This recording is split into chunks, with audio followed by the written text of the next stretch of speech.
Thank you very much. Welcome to Leadership Speak Club and Advanced Club. Today we are going to have an amazing event. We are going to have semi-finalist of World Championship of Public Speaking do his speech that he won at District 85.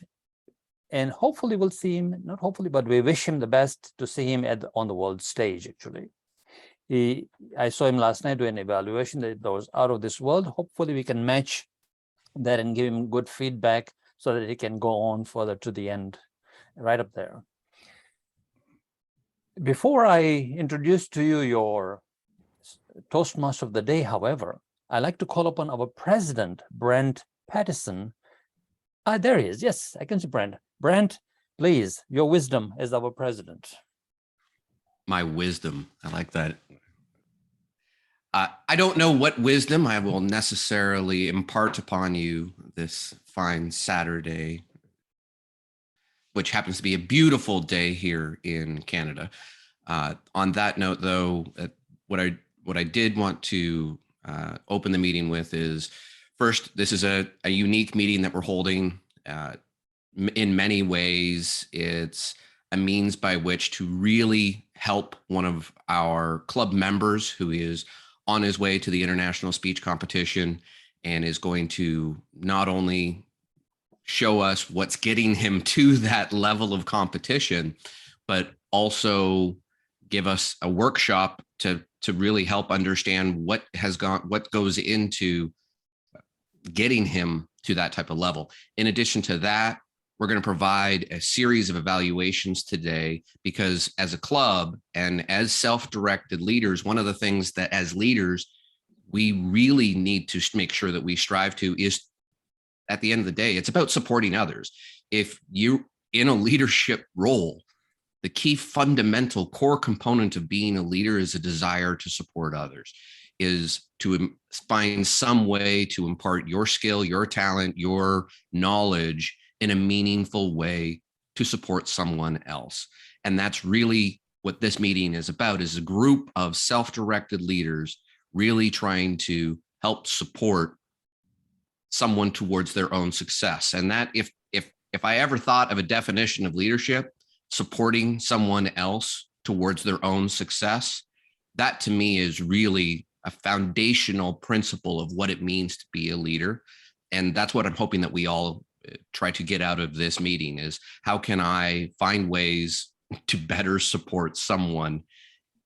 That ultimately is the true purpose of being a leader. And as a club focused on leadership development, understanding that fundamental purpose of being a leader is of key importance. In addition to that, we also have an open executive role for the upcoming term that happens very shortly. And we're going to post this meeting. We're going to hold a mini by-election in order to fill that last remaining executive role of Sergeant at Arms. And lastly, to that note, we still have a little bit of time left in this current term to achieve President's Distinguished status. There's a few speeches that need to happen, a few pathways that need to be completed in order to achieve that and attain that. And we'll be following up with the membership with the 2 meetings that we have remaining in this term to see what we can do to close out that gap. And in my opinion, achieve a monumental achievement, even just the fact that we've already received and attained distinguished status for a club that was founded in February in a term that ends in June is already an accomplishment that we should all be proud of as part of this team. But let's really push it right to the end and see what we can do to close out this term on a positive note. On that note, I would like to just quick share where we actually stand on that. Oh, you've got screen sharing disabled, by the way. I didn't know that you knew that, bro. You're on. Okay, it's okay. I already spoke. I already spoke to it, but nevertheless, on that note, I would like to pass the meeting to our Toastmaster, Mariana Burka. Mariana. Before we give it to Mariana, however, I'd like to introduce her, as I have her introduction here, if you don't mind. Go for it. So, thank you, Mr. President. If I can do this. Okay, so ladies and gentlemen, today's event was made possible only because Mariana Burka, our incoming VP of Education, worked very hard to get this together and put it together and get all the players here today. Marianne Burka has been a Toastmaster since October of 2018, and she enjoys participating in club meetings, and she's looking forward to improving her public speaking ability and enjoys taking all the different roles in the club. She has served as an area director, club president in the past, and she is the vice president of education in the past 2 years in her home club, Honeymoon Toastmasters Club. Her goal for this year is to earn the Triple Crown, and she would like to receive her first DTM in the coming Toastmasters year. Ladies and gentlemen, please help me welcome Mariana Burka. Mariana. Thank you very much, Bram. Very nice. And welcome, everyone. It is a special day, and I did work hard to put it together to have a wonderful presenter today, Fursey Gotuaco, and then evaluators to help him go forward to an international speech contest and hopefully win it. And that said, this is a regular Toastmaster meeting in many ways. So we will start with a toast. So I would like to ask Françoise Bowen to give us a toast.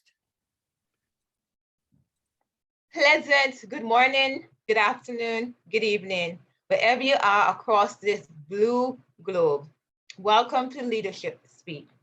I'll be giving a toast, and I'm going to ask everyone, before I read my toast, to get your glass or your teacup, mug, whatever it is, have it in hand. And at the end of my toast, I'll be saying cheers and lift the glass up, and we'll say cheers together, especially to our guests that are in-house that are not familiar about this. All right, so I will now read to you my toast message. Champions are not the ones who always win races. Champions are the ones who get out there and try harder the next time, and even harder the next time. Champion is a state of mind. They are devoted. They compete to best themselves as much, if not more, than they compete to best others. Champions are not just athletes. And my final two, grit, determination, the right amount of crazy, self-belief, everything it takes to be a champion. I have it, you have it, we leaders, we all have it. The world is starving for new ideas and great leaders who will champion those ideas. Raise a glass. Cheers to championship. You are a champion. Cheers. Cheers. Cheers. Thank you. Virtual lectern is back over to you, Toastmaster of the day. Thank you very much, Françoise.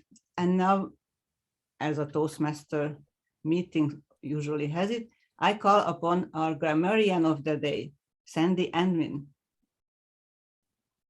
Sandy, there you are. Thank you, Madam Toastmaster. Good morning, Toastmasters and guests. My role today will be the grammarian, and as the grammarian, I will keep track of ums and ahs and use of the word of the day, which is going to be pivot.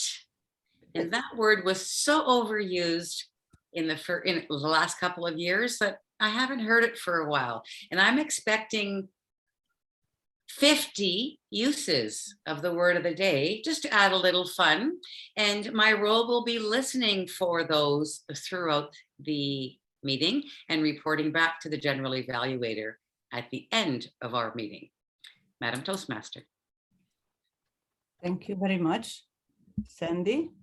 And now I would like to call upon our timer just to talk about her role for today's meeting. Thank you, Madam Toastmaster. The role of the timer is to keep track of the speeches and the evaluations for this session. It is to try and keep the meeting on track. For today, Fursey's speech of 5 to 7 minutes. At 5 minutes, it will be green. At 6 minutes, it will be yellow. And at 7 minutes, it will be red. In the workshop, he is asked for, which is a workshop of 20 to 30 minutes, he is asked for green at 15, yellow at 20, and red at 25. Our evaluators are 2 to 3 minutes. And again, it will be 2 minutes at green, 2.5 minutes at yellow, and 3 minutes at red. Thank you, Madam Toastmaster. Thank you very much, Mary Lou. And now the main event is Fursey's speech. And apparently I don't have to introduce Fursey because everybody knows him. He's all around. Anywhere I'm going in a whole universe to different meetings on Zoom, he's there. So I agree that he does not require any introduction. Besides that, here comes Fursey.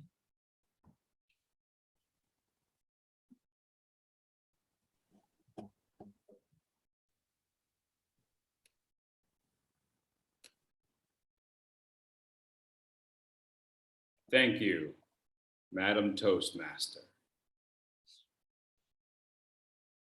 And it is not playing. Oh, well, okay. So the sound isn't working. That's all right. Describe an apple for me. Anyone, pick one word to describe. Delicious. Delicious, yes. Anybody else? One word. Healthy. Sorry, say that again. Healthy, nutritious. Healthy, fantastic. Healthy. Crunchy. Good. Crunchy. Crunchy, very nice. Good, somebody else. Round. Round, good. Sir Isaac Newton. Oh, Sir Isaac Newton. Excellent. So we have an association of the apple. Yes, anybody else? And now that we've started to go down that road, we may continue if you choose. What else? Mid-meal snack. Midnight snack. Very nice. Juicy.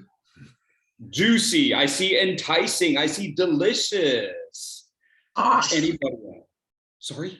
Sauce. Sauce. Another association. Very good. Excellent. Anything else? Eve. Winston Churchill. I heard Eve and then I didn't hear the last one. The Winston Churchill. Sir Winston Churchill. Can you explain about Sir Winston Churchill and the apple? Very forceful. Very firm. Yes. Did you hear me? Oh, very nice. Excellent. Now, describe an orange. One word if you can. One word to describe an orange. Round. Vitamin C. Round. Vitamin C. Good. Juicy. Juicy. What else? Tangy. I didn't hear what. Did I hear Icarus? Tangy. Tangy. Tangy. And citrus. Excellent. Anything else? Describe an orange.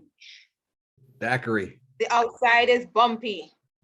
Outside is bumpy. Very good. What does an orange symbolize? Fall. Sunshine. Vitamins. Good. What else? Minerals. Nice. Minerals, good. And how is an orange like life? You have to peel it. You have to peel it. Good. What else? The best part's on the inside. The best part is on the inside. Good. Anything else?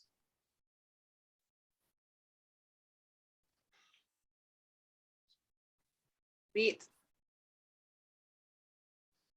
Sorry? Life is sweet. Life is sweet. Good. Anything else? Enjoy it. Enjoy it. Good. Any other thoughts? How is life like an orange? Optimism. Explain optimism as an orange, as it refers to an orange. Because it's bright. It is associated with the sun, and it is sweet and nutritious. And it, when you hold it and you're about to eat it, you can associate all those things with it. Thank you, Dave. Appreciate that. Anybody else? How is life like an orange? How is orange like a life? Use it All when good. it's fresh before it rots. Use it when it's fresh before it rots. Good. What else? All When good you things. Sorry. When you squeeze it, you get what's inside. Oh, When you squeeze it, you get what's inside. Good. What else? yeah, like that one. So in life, every good thing takes time. Similarly, orange, when it gets actually ripen, it takes time to become what orange is. Thank you, You Deepak. cannot- Very well described. Thank you. What else?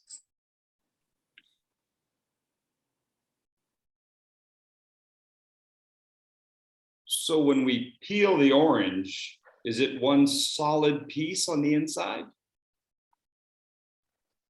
Peggy, No. tell us about that. No, it is not. I think somebody mentioned in the chat, it is in sections, so we can share it. Segments. Segments, yes. We can share it. Good. Anything else? Describes life.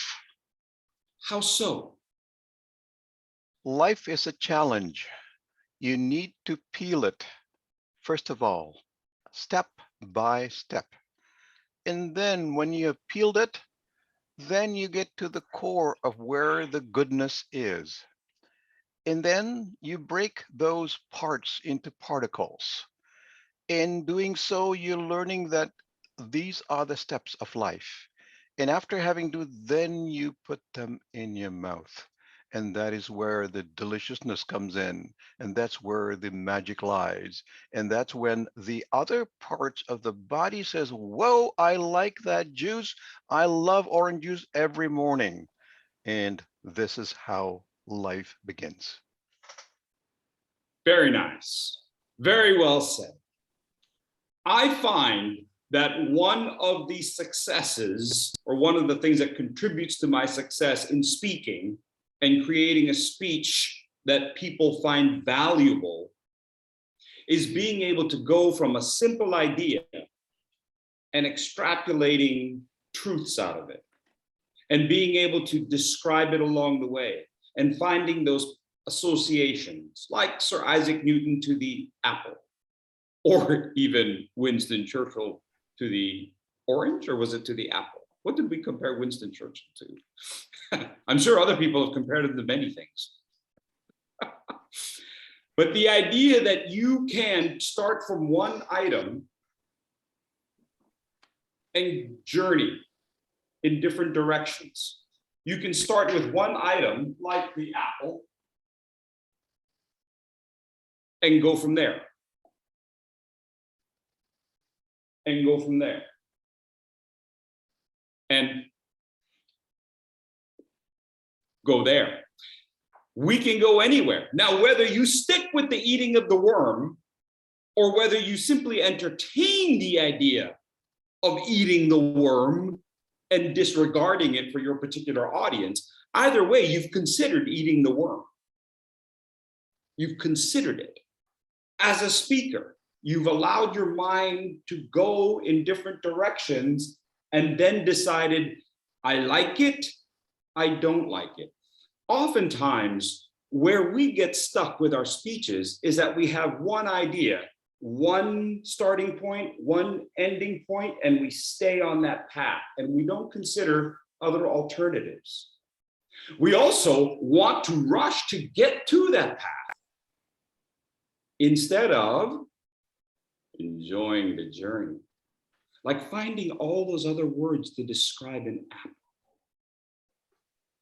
like finding ways to think of the deliciousness or the juiciness or the complexity of an orange in its different segments, or the idea that we can share.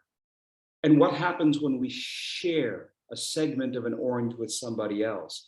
We create that bond, we create that relationship, and that relationship then grows. It is the seed planted in that moment between yourself and somebody else that then grows into something else. We can play association games for days and years if we allow ourselves to do that. In some ways, table topics should allow us to build on skills that lead to a 5 to 7 or longer minute speech. That word associations, thought associations that we develop in table topics are a training ground, forcing us to think of ideas and ideas and ideas and ideas. Some will drift into the dark, and some will come out of the dark and go, ha ha, here's our thought. So how do we stimulate that thought? How do we stimulate ideas that we can then grow into a speech? Consider everything around us. Consider family. Family that come to us, family that go away from us. Consider family that come to us and then go away from us. Why? And does anybody else have that same situation? Oh, it's all around us. On the other side of the spectrum, consider a seed. Consider a nut. Consider an acorn. What is in that acorn? What is in that acorn is the DNA to grow into a tree. What is in that simple acorn is the DNA, everything that it needs besides some nutrients and water to grow into a tree. Now consider the tree as a metaphor. Is it a company that started with the germ of an idea in an individual you know? Is it a student? Is it a student here as an acorn who then grows into an adult? Is it the student who cannot possibly fathom that they could have greatness? That they have to somehow get everything that the world has to offer to be great, but for now they are nothing? No, they are the acorn. But the DNA is all there. They simply need to accrue knowledge and experience, but that the DNA is there to be that great tree. So how do we play these kinds of word association, idea association, stimulating our creativity, or at least the appearance of creativity? Oftentimes with my students, I redefine creativity because it can be a very daunting word, because a lot of us sometimes think I'm not creative. If I can't redesign my house, I'm not creative. If the best thing I could do for a background is black, I'm not very creative. But what if we redefine creativity and said that we keep looking for solutions, that we never stop, that we're always looking for the next solution? You'll find that you can be far more creative than you think you can be. So while we are working on a speech and we're looking for other ways to join ideas together to create that speech, we find ourselves being creative if we keep working on it and working on it and working on it. A lot of people ask, what's it going to take to create a contest-winning speech? The answer is simple. You keep working on a speech. Almost any of our speeches can be a contest-winning speech if we kept working on it and we kept developing it and we kept adding ideas to it and we kept finding better and better and better words, more and more descriptive words, bigger and bigger metaphors, concepts that are life-changing from your one single idea. If you can go from your one single idea where you talk about your dad who caught you doing something wrong and how he taught you and how parents teach children and how children then go on to teach their children when they are parents, and how we hand down conceptual ideas and values that then become cross-generation. We've just created a very big concept out of a very small acorn of an idea. We simply have to give it time. In my speech that I'm about to do, the roar and the dance, I was about to do a workshop on physical gesture and vocal quality. And I couldn't come up with a title that was anything more interesting than Page to Stage, using your tools. And this gentleman, Dr. Naga, said, the roar and the dance. I went, the what? The roar and the dance. I went, what does that mean? He goes, I don't know, I just thought of it. I went, great. We're gonna go with the roar and the dance, Dr. Naga. But then I started thinking, what is a roar? What is a roar? What is the roar? What do we feel when we feel a roar? And I saw this picture of a cat, shadow of a lion. And I thought about how Toastmasters helps us find our voice, but not just our voice, but our voice. And when we find our voice, that is our roar. And what is the dance? Is it the dance of joy? Or is it a dance of despair?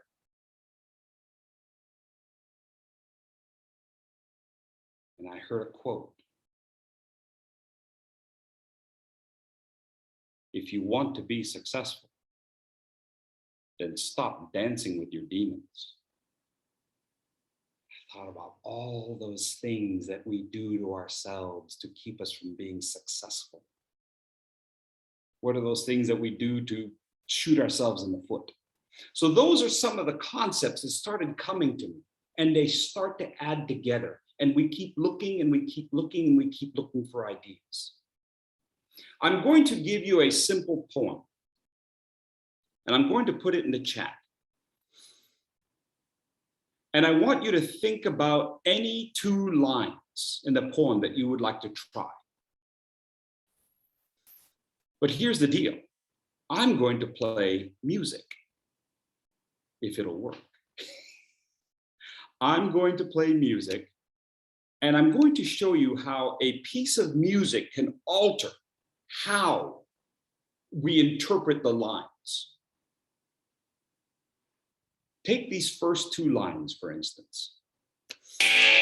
Whoops. Just kidding.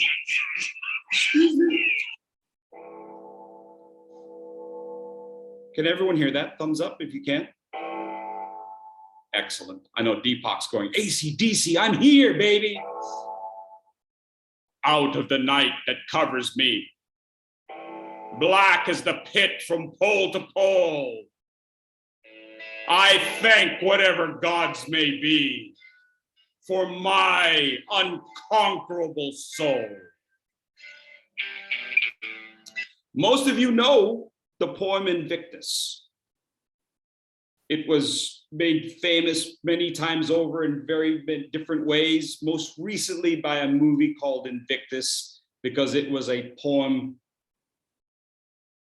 that was very important to a man who was placed in jail.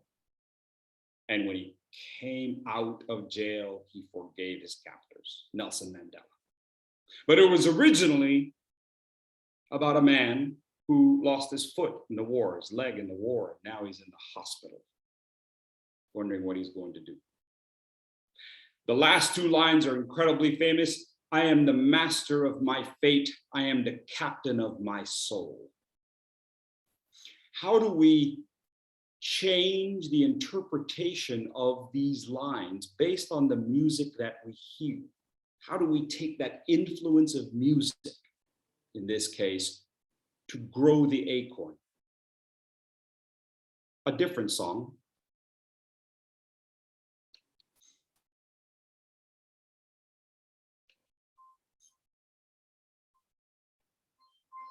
Out of the night that covers me,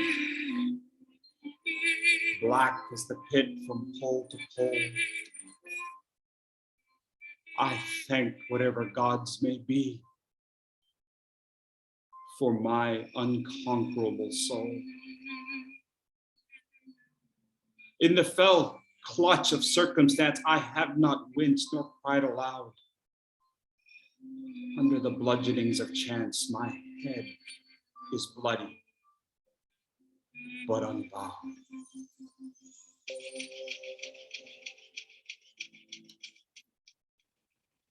The influences that we get can come from anywhere. The influences that we get can come from anywhere. The source of inspiration can come from anywhere. That acorn can come from anywhere. And the water and the nutrients, that influence, that acorn can come from anywhere.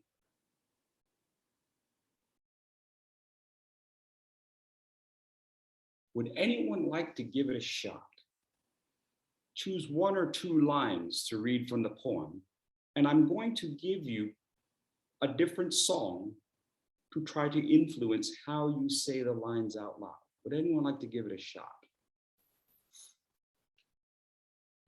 Some of you are like, I didn't sign up for this, man. You keep talking.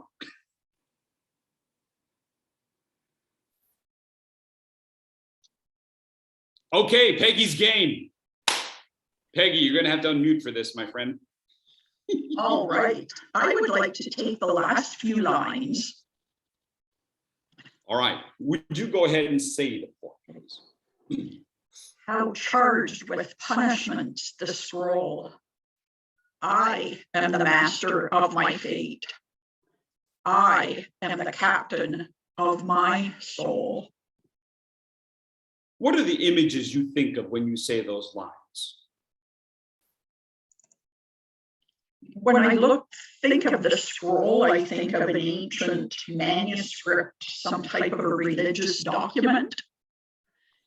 And when I think of the last two lines about I am the master of my fate and I am the captain of my soul, I think of how I can interpret things myself and come to an understanding of what that scroll means to me as a person. Excellent. I'm going to play this song. I'd like for you to listen to the song for a little bit, then I'll stop it and give you a chance to say the lines again, all right? Because as you talked about the idea of scrolls, I'm thinking in my mind of discovery as you come to those conclusions. And here's the song that I'm picking. Let's see how I get.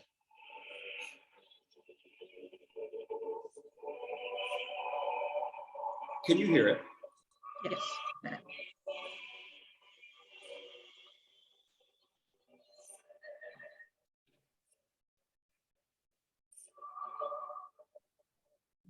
Great. Okay, are you ready? Let's just give this a shot. Go ahead and start saying the lines again, please. How charged with punishment the scroll.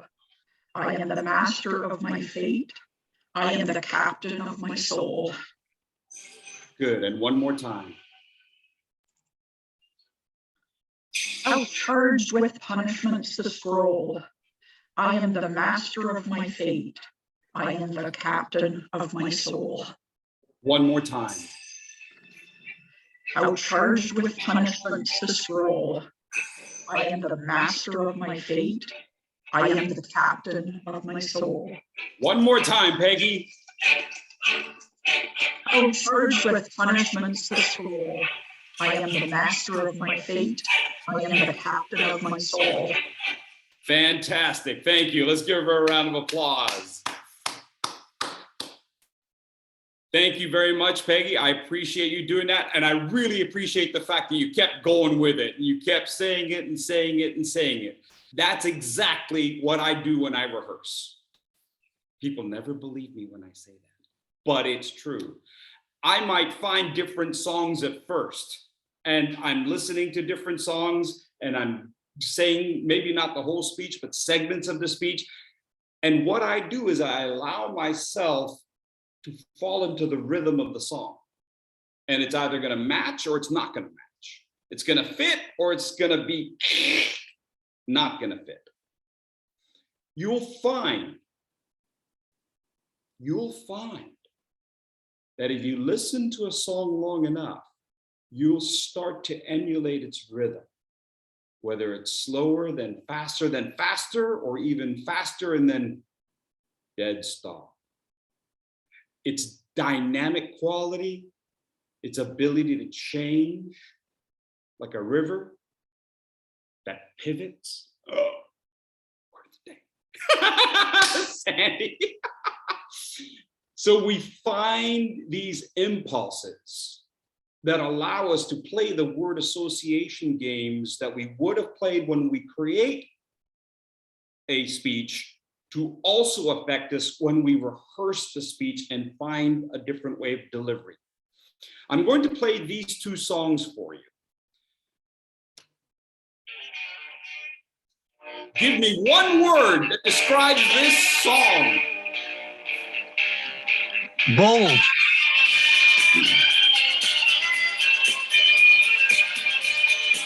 Yeah, I'm going to fast forward just a little bit.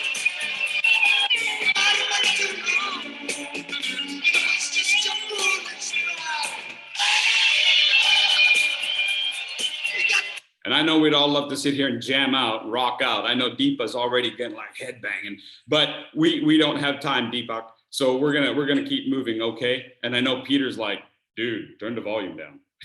All right, now here's the second song. Here's the second song, all right? See if you can spot this one. Hannah, can you spot this one? What's one word you would use to describe this song?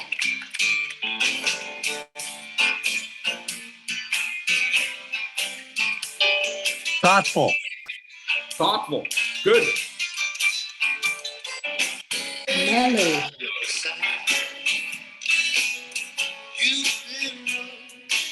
Vacation. Good. Cool. Thank you, Brenda. Peace. Now, some of you may already know this answer, but the truth is, that's the same song. Same song, same artist, done at two different points in his life. Same song, same artist, done at two different points in his life. At one point, he's living a life of torture. At another point, he's well past it and he's able to see it.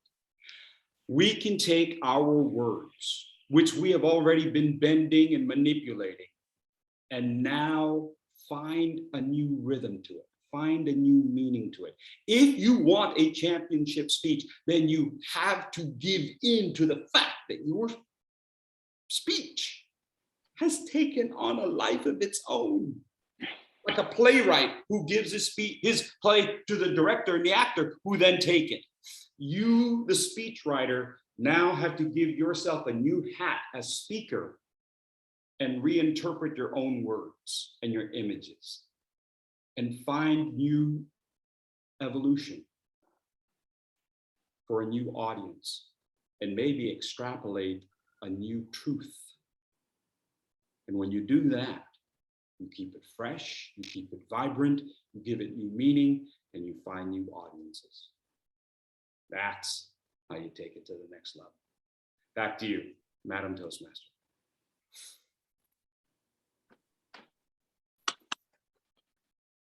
Thank you very much, Fursey. Wonderful presentation. We are appreciated. And your present a speech. I wonder, would you like a minute to yourself to have a glass of water? Or you ready to go? It's going to take more than water. All right. And while you No, I'm good. while you are drinking, I will read your introduction, which now I have. So, Fursey Gotuaco has been an educator and his entire life. He has been an administrator and theater teacher for over 30 years, both in Texas and China. He is both co-principal and theater teacher in Hangzhou International School. He has spoken to audiences all ages, both in person and online. His messages have reached people in all over the world. He is a Toastmaster just over 4 years. He reached the semifinals of the World Championship of Public Speaking in 2020. In August 21, he earned District 25's Toastmaster of the Year award. And 2 weeks ago, he won District 85's Table Topic Contest and International Speech Contest. So that is not a small feat. And here, please welcome Fursey Gotuaco, the roar and the dance. The roar and the dance, Fursey Gotuaco.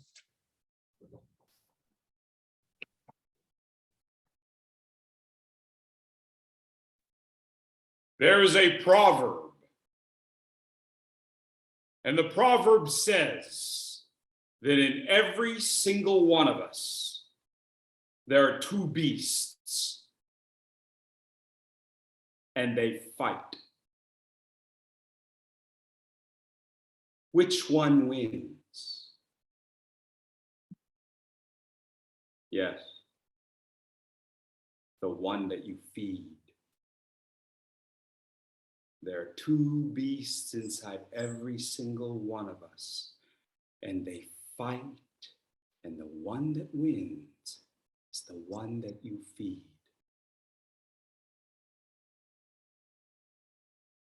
Fellow Toastmasters, we are part of an organization that thrives on helping people overcome their fears. At first, it's the fear of public speaking, but then that evolves and it becomes the fear of leadership. Fear leadership, you ask? Who would fear leadership? Well, just look to your person on your right and your left, and you'll see people who fear leadership. We urge them to become officers, and yet many shy back. Why? Fear of vulnerability, fear of failure. Some people even fear success. Once I'm successful, then people will expect more of me. Once I'm successful, I don't know where to go with that. Once I'm successful, I no longer get to blend back in with the crowd and be anonymous and be safe. Once I'm successful, I'm in the light. And that's scary.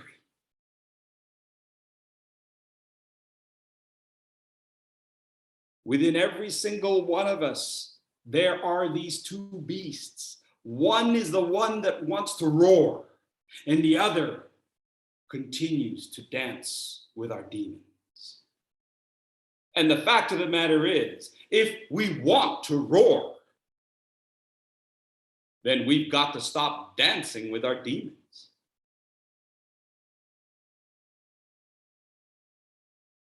Everybody has demons. We don't always like to talk about them, but everybody has them. I learned about one of my demons when I was very young. I was about 4. And I lived with my grandmother. And she had this item that she would use to massage her back. One day when she was out, as a 4-year-old, I went to that item and used it as a toy. And I kept playing with it and playing with it and playing with it until finally, it broke. So I took the 2 pieces and put them right back where I found them and walked away. Well, of course, later that afternoon, she came back, found it. Fursey, did you break this? No, I said. I lied. Well, then who did? Josie, that's my sister, my 3-year-old sister. Ask her to come up. And so I did. She wants to see you. I knew this wasn't going to go well. I knew this was not going to go well. Even then, at the age of 4, I had that little instinct in the back of my head that said, don't do it. A few minutes later, Josie came down. He wants to see you again. So I went out. Fursey, did you break it?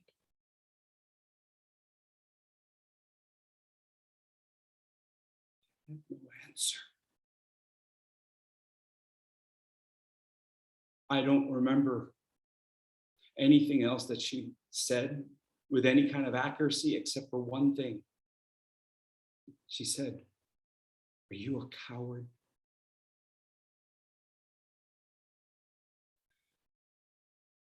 Ladies and gentlemen, I don't even know what a coward means at the age of 4. But I felt the meaning of a coward. Because that's what cowards do, she said. She wasn't angry that I broke it. She was angry that I lied and I blamed it on my sister. That was my demon. And I knew right then, forevermore, when given the opportunity, I will never face that demon again, because if I do, I will have to hear my grandmother's disappointment. Are you a coward?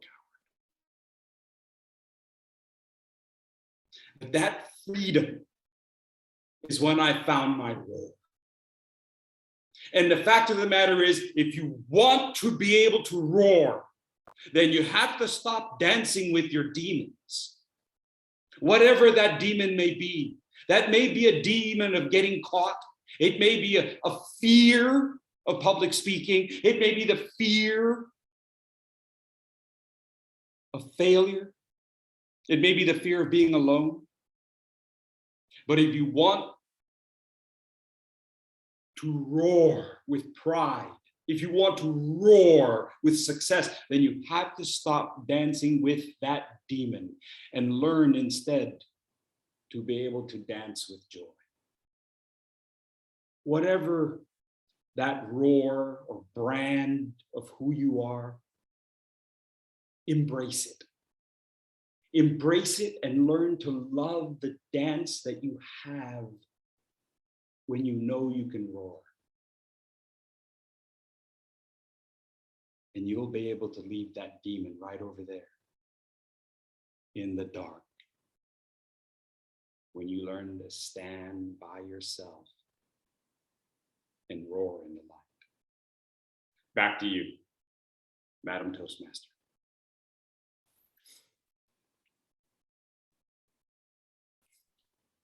Thank you very much, Fursey. Wonderful speech. Thank you again.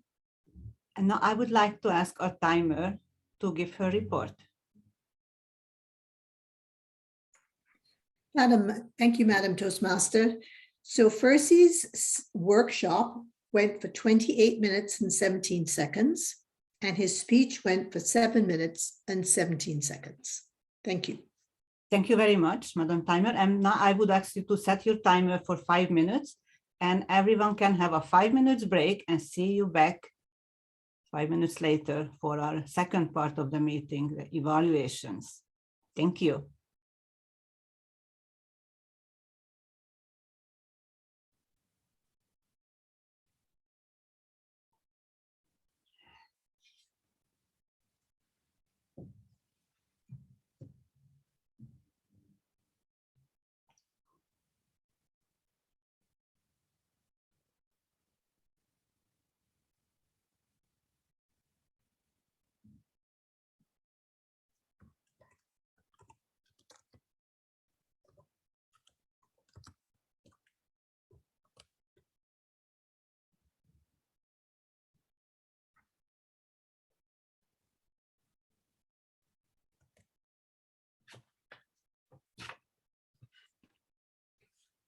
Mariana, Yes, I'm here.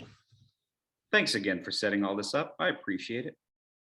Oh, it was my pleasure. It's, technology not always perfect, but we do our best to make it happen. I appreciate it. Thank you. Thank you very much for taking upon yourself. It was a long presentation and a speech altogether. Thank you.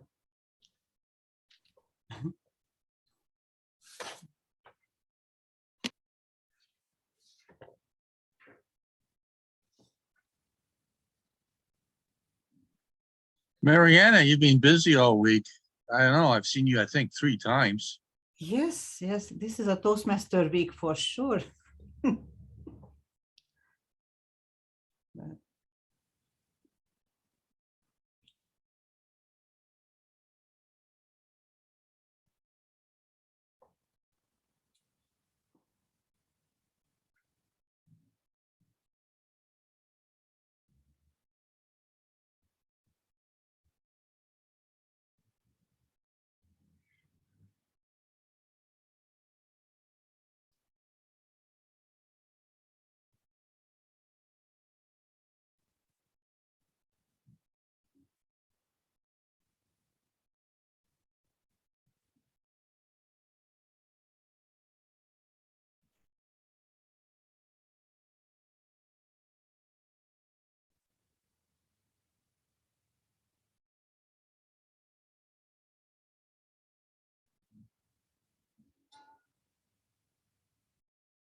We're ready.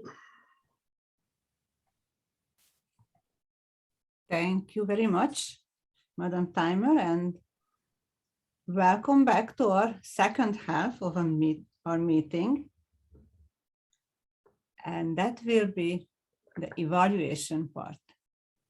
So let's get to it. And I start with our first evaluator.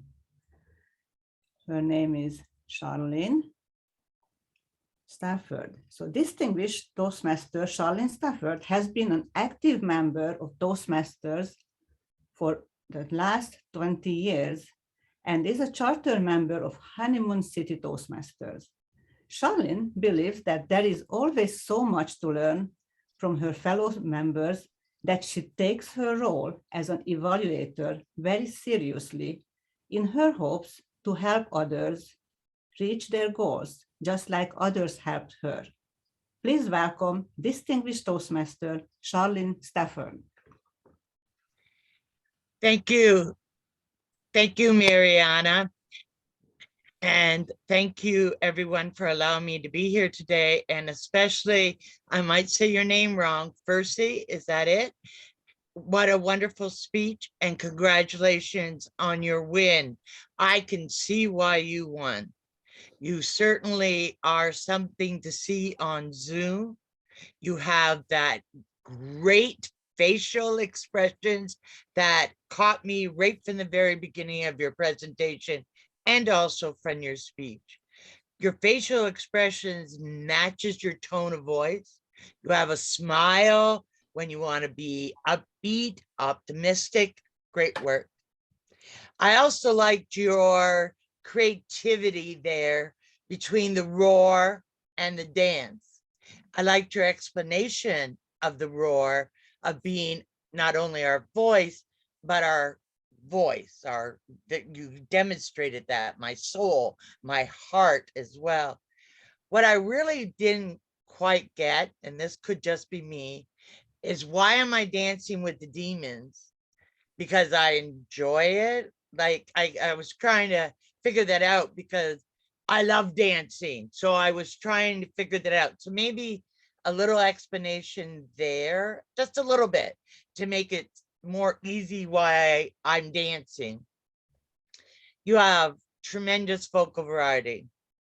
When you were talking about your grandmother, there was a point there where you almost had me crying because obviously you loved your grandmother. She might have passed by now, and you really had that emotion there of that feeling of being that 4-year-old and doing something wrong, and that has driven you all these years. You expressed that very, very well. I think you did everything really well. I could see why you won. I definitely need to warn you about watching your time. 7 minutes, 17 seconds is pushing it in a contest, and you know that. So you need to be careful there that you're not speeding up your ending just to get your time in, okay? You might need to cut a little bit out in the middle so you have enough time to wrap up your speech, which is very well done. So you don't want to shorten that up, okay? And you also don't want to be over time. I wish you the best of luck, and I hope maybe I get a chance to see you when you come back as world champion. Thank you again. Thank you, Charlene. Thank you very much, Charlene. Our next evaluator is Sarfaraz Nazir. He joined Toastmaster in July 1993, member of clubs in District 122, District 50, and District 25. Won District 25 evaluation contest in 95. Named District 25 Toastmaster of the Year for 1997-1998. He's a 5-time DTM, and his last 2 DTM was earned in 2022. Congratulations.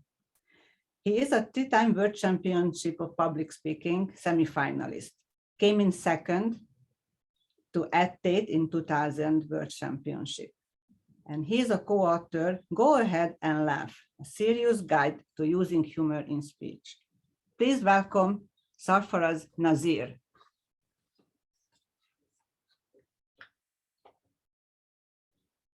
Thank you, Madam Toastmaster, fellow Toastmasters, distinguished guests, and especially you, Toastmaster Fursey. It is my honor to evaluate your speech. First, I'm going to tell you briefly what I liked about your speech. I won't dwell too much on it because by now you are already aware of your strengths as a speaker and as a contestant. And then I will give you some suggestions for improvement. First, what I liked about your speech was your delivery, the pauses, the hand gestures you opened up by asking and telling us that there are two beasts, and you showed us the two beasts struggling or fighting against each other. You also had a lot of vocal variety, the highs and lows, speeding up a little bit, slowing down. If you are preparing this speech as a contestant in the semifinals, here are some suggestions based on my personal experience and based on what I observed when you were giving your speech. Humor. Humor is not necessary within a speech, but if you have paid attention to the speakers who have won the last few years, you will notice there is some humor. It does not have to be a humorous speech, but you want to make people laugh, especially when you're something that's very serious and you bring them down, then you want some humor to lift them back up. When you were talking about your grandmother's massager or her massage tool, you broke it. Show us you were trying to put it together using super glue, and you managed to put it together, but it was not glue. And then when you say your grandmother saw it and she noticed it was broken, no, tell her that she came back and she was using it. As she was using it, it came apart and she looked and she could see the super glue residue and she yelled, "Fursey, here! Did you break massage?" So there are opportunities for you to use humor. The second thing that you can do is also modify some of your gestures. When you were telling your grandmother using massage, you went sideways. Most often people go up and down when massaging their back. The third thing, I'm not too sure of the message itself. Is the message that we should not dance with the demons? Is the message that we should not be cowards? Or is the message that we should be fearless? I liked your speech because of your vocal variety, your gestures, body language, the pauses. And if you can add some humor to it and improve upon your gestures, you'll have a great speech. I look forward to your next speech. Back to you, Madam General Evaluator. Thank you, Sarfaraz. Thank you very much, Sarfaraz. And our next evaluator is Deepak Sharma, who is a fanatic walking and talking Toastmaster. In real terms, his 13-year journey of Toastmasters is his qualification. Toastmasters gave him voice. Toastmasters gave him career. Toastmasters gave him credibility. Toastmasters gave him real friends. Toastmasters gave him rewards, and Toastmasters gave him son-in-law. Congratulations. And when he joined Toastmasters, he didn't know how many doors that can open by winning contests, doing various leadership roles in District 41. He is firmly believes if you believe in self and follow simple process, you will start seeing all the doors that exist in a world of Toastmasters, and you will simply be unstoppable. Please welcome Deepak Sharma. Thank you so much, Marian, for this wonderful introduction. And especially thanks to our speakers today for giving us an excellent speech. I would not go too much into the commendation because I have heard great commendation. It's a World Championship speech. I will like to directly jump into some of the things because we are very close to World Championship. You can look at. One great thing really I liked about your speech was the pause, that 2 or 3 second pause you started your speech with. And, as just now the previous evaluator was talking about at-tate, I remember this, we call it at-tate look. As soon as you come on the stage, you pause and you grab the attention of the audience and then you start your speech. It was a great way of opening. Some of the things that I would like you to really, really look at again is, instead of saying that there is a proverb, you can always start with the proverb directly. There is no need to say that there is a proverb and then you talk about that proverb. The second thing I would like you to, if I am at your place, I would look at starting speech directly bang with a story, because you're talking about an organization that helps us to break our fears of leadership and speaking. And definitely every single of us have gone through a situation when we started speaking or leadership career, have some stories to tell about our fear, our leadership roles, fear of leadership, fear of speaking. Instead of talking about fear of leadership, fear of speaking, rather communicate it through a story, because every single person in the room would have gone through it, and commonality connects very fast, because when there are things which are common between us, it connects like anything. Instead of giving them a lecture on that there are fear of leadership or fear of speaking, communicate that through a story if possible, and that will be a great beginning of your speech. Then as just now previous evaluator Sarfraz rightly said, during that communication and conversation between grandmother and your sister, I would like to see the characters. I would like to visualize the characters. I would like to, as an audience, stand next to the characters, how they look like, how your grandmother looks like. She's short, she's tall, she's fat, she's what kind of hair she is. Once you give that visualization of that character and place those characters even on the virtual stage or even on the real stage, so that we can see on this side is the grandmother, on this side is the daughter. That will really bring in a lot of impact to that whole conversation that you are having. The third thing that I would like as audience to see is, are you asking me to reflect at any point of stage? There is a very strong question, and which I've seen in a lot of public speaking winning speeches, where they ask, have you faced the demons? Means when answer will come into my mind, yes or not. So yes, what happened to that? Not what did I do? So these three things, if you can bring in, and yes, humor has been already told about by the speaker. These are few recommendations. If you can think about it, I think your speech can definitely go to a next level. Thank you so much.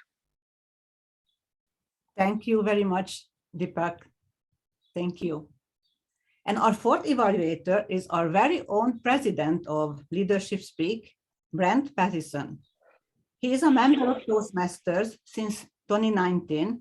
He is an experienced senior executive, previously leading teams as large as 4,000 employees across the globe, now focusing his time on independent consulting for a variety of projects, and a proud member of Toastmasters International Leadership Speak. Please welcome Brent Pattison.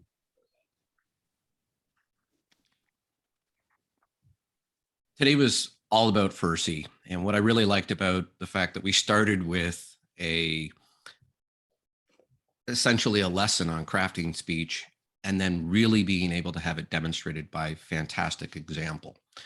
Fursey's an amazing speaker for the same reason that you just heard from all of our evaluators. His vocal variety, his use of body language, his really effective use of pauses. They're ridiculously good. And every time I get the opportunity to listen to Fursey speak, I have that opportunity to learn how to deliver all of those talents and skills more effectively myself. And I really do appreciate that opportunity to do so. What I really like about Fursey's speech quality is he really checks the big three boxes for me of an effective speech. That is, there's something educational. We're going to learn something. He's entertaining throughout, and it is from start to finish entertaining. And three, it's encouraging. It hits the big 3 E's. He entertains, he educates, and he ultimately encourages us. In order to make this even just that so much better, because I almost don't want to be nitpicky here. I think you've already had some fantastic feedback about the quality of the speech itself. I wanted to give you a couple of little things that I found could have just made it just even that little bit more top notch. When you introduced your proverb at the beginning, you used sort of a fake, almost non-authentic overact of a stereotypical evangelical preacher.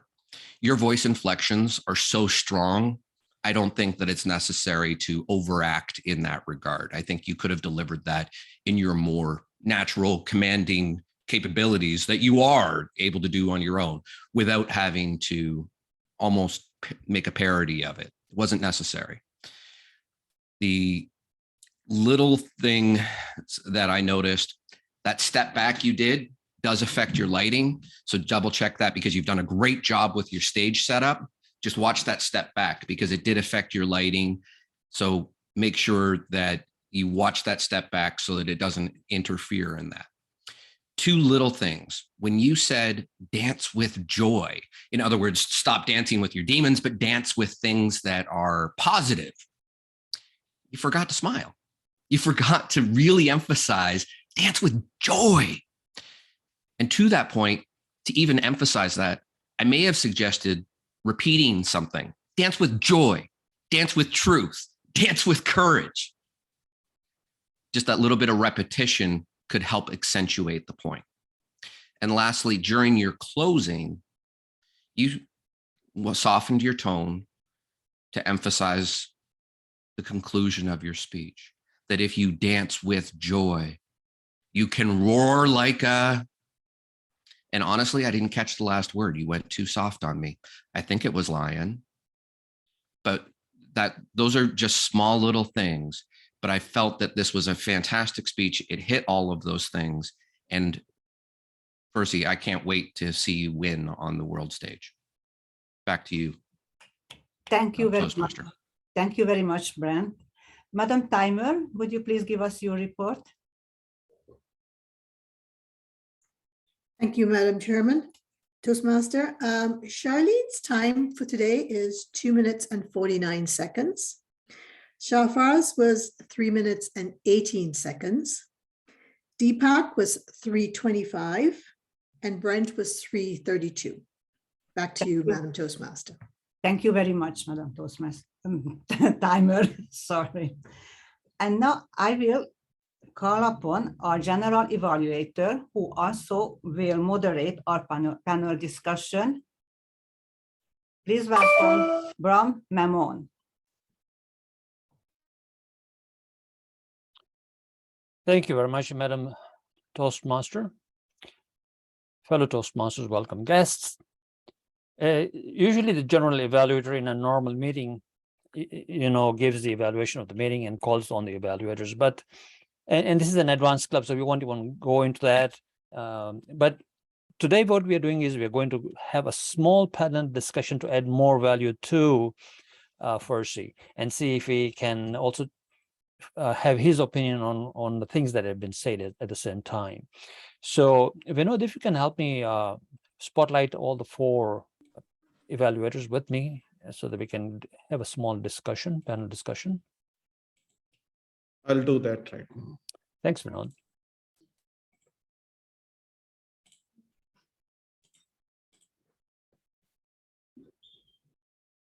Where is Deepak? I got Deepak, I think Brent.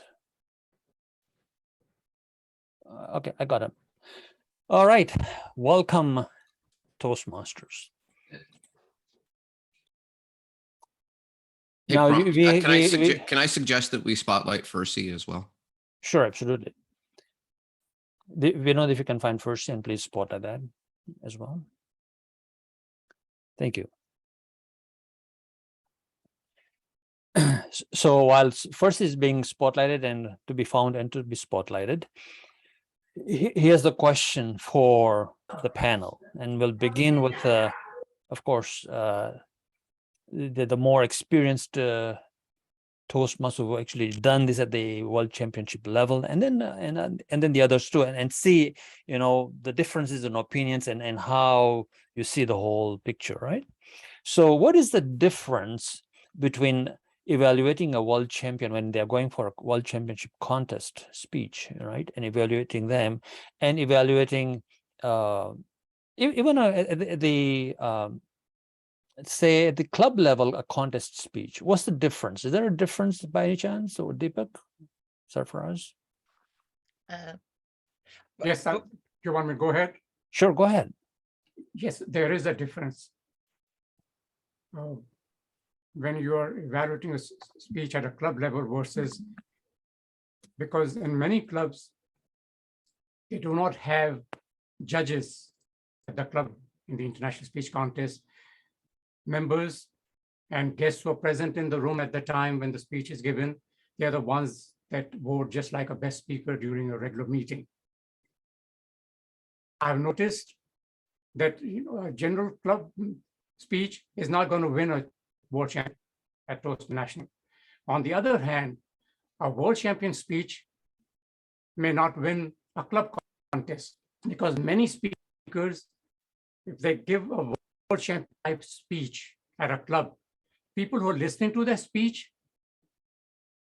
many of them never been outside their club or outside their club and area. They've never been to a district. They don't know what a district winning speech looks like, especially if they've never been to Toastmasters International World Championship contest. They don't know what a world championship, other than in the past, you know, saw videos. Now, for the past 2 years, we've had online contests, so people had a chance to look and see what a world champion speech looks like. So at the club level, when you're evaluating, you're going to, you know, tell them what it takes to, because the purpose of a contest speech is to win. Although many times people say, oh, it's a learning speech if I don't win. I have shared stage with many world champions. I have never met any world champion who said, oh, I'm not planning to win. I'm just going to give a speech and maybe learn something. And everyone wants to compete and win if they're serious about world championship. So at the club level, you want to tell them what it will take to win. And then also winning in different districts is different. What a speech that might win in District 25 may fail in District 50 contest, because the judges are different. Okay. Even though judges go training how to look at the form, what to look for in speech, but judges are human beings. So you have to also know the style and personalities of the judges in each district. So the evaluation will be different at club level, district level, and someone preparing. Because when someone is preparing for the world championship, there you want to make sure that they have a universal message. For example, a speech on genocide in Rwanda is not going to win the world championship, even though you might deliver it with passion and has all the qualities of good speech and well delivered, nice content, but no, it's not a universal message. So there should be a universal message and some personal story that reinforces that message, and along with some humor sprinkled throughout the speech. You'll notice that very good speeches have humor throughout. So the purpose is you put the person or the audience on a roller coaster ride. You bring them down serious, let them make them feel and think. Can you imagine? Or how did you feel when this happened? Or ask them a question. Have your beasts ever competed against each other? Something. And then when they're down, you say something funny and bring them up. So let me stop you there. Yes, you're going beyond the scope of the question at the moment. But that's good. That's good. We got it. I'll turn over to Deepak Sharma. Actually, in a panel, if you are addressing something, it's only 2 minutes. That's the best way the panel works. Maximum 2 minutes. Yeah, Deepak. Yes, I'm actually absolutely right. There's a huge difference between a club level evaluation and the international speech, because the reason is at club level, we are evaluating focus on the objective and also focus on the audience. Because many times at the international level, the evaluation happens because as an evaluator, you have to look at that the speech is matching the global audience, because you cannot give a speech which is more of a club level speech. Whereas at the club level, You may be delivering a speech in India, it may be different, but the things, for example, when I delivered a speech in India and I lost that speech, I didn't even qualify in the first 3, but I won that same speech in US. And I came to US, I got a lot of feedback, which people want me to change those some letters, some words, some phrases that is not applicable in America. So we have to see when you're taking the speech to international level, it has to be very generic so that everybody can relate.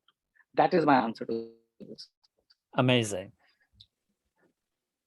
So having 2 very experienced evaluators who've done it way outside their clubs and districts and all over the place. I know, I don't know your experiences, your Charlene and Brent, as to how much you've done your evaluations, but what did you think, and from what you've heard or your own view of today? I thought his speech was excellent, but I once took a workshop with Darren LaCroix, who was the winner back from 2000, I do believe. And one of the things he impressed on my mind was time. And how do you start to make sure that your ending or your conclusion becomes an important part, that you're not rushing it, you're not cutting it short, you don't have to leave it out, is that you have to learn where you can cut your speech at, where you're going to be on the green light. In a club evaluation, I would never mention time to to the speaker. But in this case, I made a note of the time, because that 17 seconds can easily expand to past that 30 seconds. So I found that different too, that you have to watch for when you're asking somebody to, when they're competing as compared to just helping them in the club to get their thoughts across. Darren also insists, remember that the speech is for the audience. Even though it might be your story and you're sharing it, you have to remember it's for your audience. But I don't say that when I'm evaluating at the club level, because they're still getting used to talking. So what they're saying is personal, maybe a little bit, or about themselves, or a pet peeve. But once you move up that level to where Fursey wants to go, it has to be make your audience feel, make your audience laugh, make your audience see what you want to see, make them cry, make them beg for mercy, whatever it takes, as long as that audience, as long as that speech is for them. That's it. Thank you, Charlotte. The only thing I'd add is when I approach an evaluation at the club level, the purpose of that evaluation ultimately is to give the speaker recognition for stepping up and delivering a speech and motivating them to want to do another one. That's the purpose of the evaluation at a club level. The purpose of this evaluation is to try to give Fursey every little bit of information so that he can win this thing. That's the difference. He doesn't need motivation to speak again. We know he's going to speak again. He needs every little tidbit of information he can to make it the very best speech ever, because that's what he's trying to do. And that's not what we're trying to do at the club level. At the club level, we're trying to motivate people to speak again. So it's a more advanced evaluation than in an advanced club. It is like, this is the goods, this is the real goods, take it and run with it. This is what I think. Absolutely. Okay, so now let's turn to what you actually individually said in your evaluations. Now let's be a bit brief, because others will run way over time. We only have up to about 11:20 maximum. And I would ask the audience, if they want to ask questions of the panel, put it in the chat or raise your hand and Vinod will call on you as well. So please feel free. I'm not the only person here to ask questions. If you have a good question, a burning question you want to ask, either of the panelists or Fursey, please go ahead and put it in the chat first. So now let's look at this, and we will not focus on, we will focus on more, as Deepak said, you know where you're good at, but here's where you can improve, and that's more important. So let's look at that sort of thing, and very brief answers, not more than a minute for this one. And I start with Charlene. You didn't understand why Dancing with the Demons, right? And on what that was all about. So get into a bit more detail for about a minute. All right. because dancing for me is something that I enjoy. So when he put it with demons, I wasn't sure where he was going with that. Like, I guess that's it. Enjoying dancing with the bad stuff because it might be easier than going and doing the good stuff. I wasn't sure. I got kind of lost in there. I got the roar, but I didn't get the dancing with the demons kind of thing. I mean, I do now as I'm talking about it, but in the speech, I was kind of left with a question mark on my notes. And I didn't really feel that I got the answer for that until he talked about dancing with joy. Brent? Okay. Can I just answer it and make sure I interpreted it correctly from Fursey? Sure. Go ahead, Brent. Dancing is just another analogy for feeding in your speech, right? It's a matter of who you dance with, who you feed. You started with the feeding analogy, and then you closed with the dancing analogy, but that's really what the dancing was. Is that correct, Fursey? That is correct. But based on what Charlene just said, it made me think about something else. And that there's a dual meaning, there's a double-edged sword to the demon that you enjoy, the addictions that we enjoy, and we don't want to see it as a demon. So now I'm taking both of what you've said and I'm processing it. So thank you very much. Thank you. Okay, we'll move on to Sarfaraz here, and he said humor, sprinkle humor throughout the speech. I can't remember Verity's speech last year, the winning speech, but which was about being in that room where she was staying with her brother-in-law, and I can't remember the humor in there. But Sarfaraz, you mentioned that there's humor in the past winning speeches, so tell us a bit more. No, like if you go back 25 years or so, the winning speeches at World Championships did not require humor. Mostly it was like oratory, you were delivering a speech more like Dr. Martin Luther King. And over the years, it has changed. The last few years, the style has changed. The 1993 winning speech may not win this year if that same person gave the speech in the same style. So when I say humor sprinkle, doesn't mean it has to be a humorous speech, but some humor, especially when you are saying something serious and you bring the audience down, you need humor to lift the audience back up. So in this case, I gave an example like, he just in passing, he mentioned that, yeah, I broke her tool, and then she found out and she has, so that's where you can say hands shaking with a super glue trying to, doesn't have to have a prop, just the action itself, you're trying to put it together. And you put it together where, you can see that somebody has tried to fix something broken, and then his grandmother then finding it and not paying attention, she's actually using it, and it falls apart because it didn't stick together. So there's some humor, and people just will laugh. Something people relate to that will happen when even though we say super glue. So we can show that, hey, super glue was really not too super, something like that, and people, oh yeah, I can understand. But many people have done the same thing when they broke something at their house, they try to put together, it doesn't work exactly. So that was the purpose. Slight humor. It doesn't have meaning or entire humorous speech. Fursey, what do you think about the humor part and so on? What are your thoughts there? I absolutely think it needs humor. There have been studies based on the humor that in a 5 to 7 minute speech at the championship level, there was an average of, 7 laughs within the 7 minutes, most of which were at the beginning of the speech. And you're right, if you want to make people cry, you first got to make them laugh, and so there's got to be that balance. And so that's the next thing that I'm going to be doing.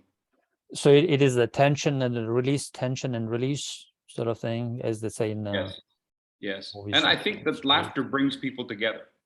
I think laughter is that evidence, the manifestation of a common bond. Absolutely.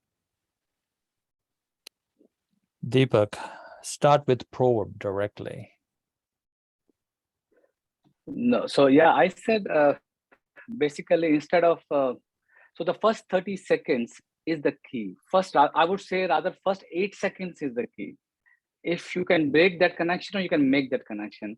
And when you say that there is a proverb, I feel that we have lost the audience at that point of time.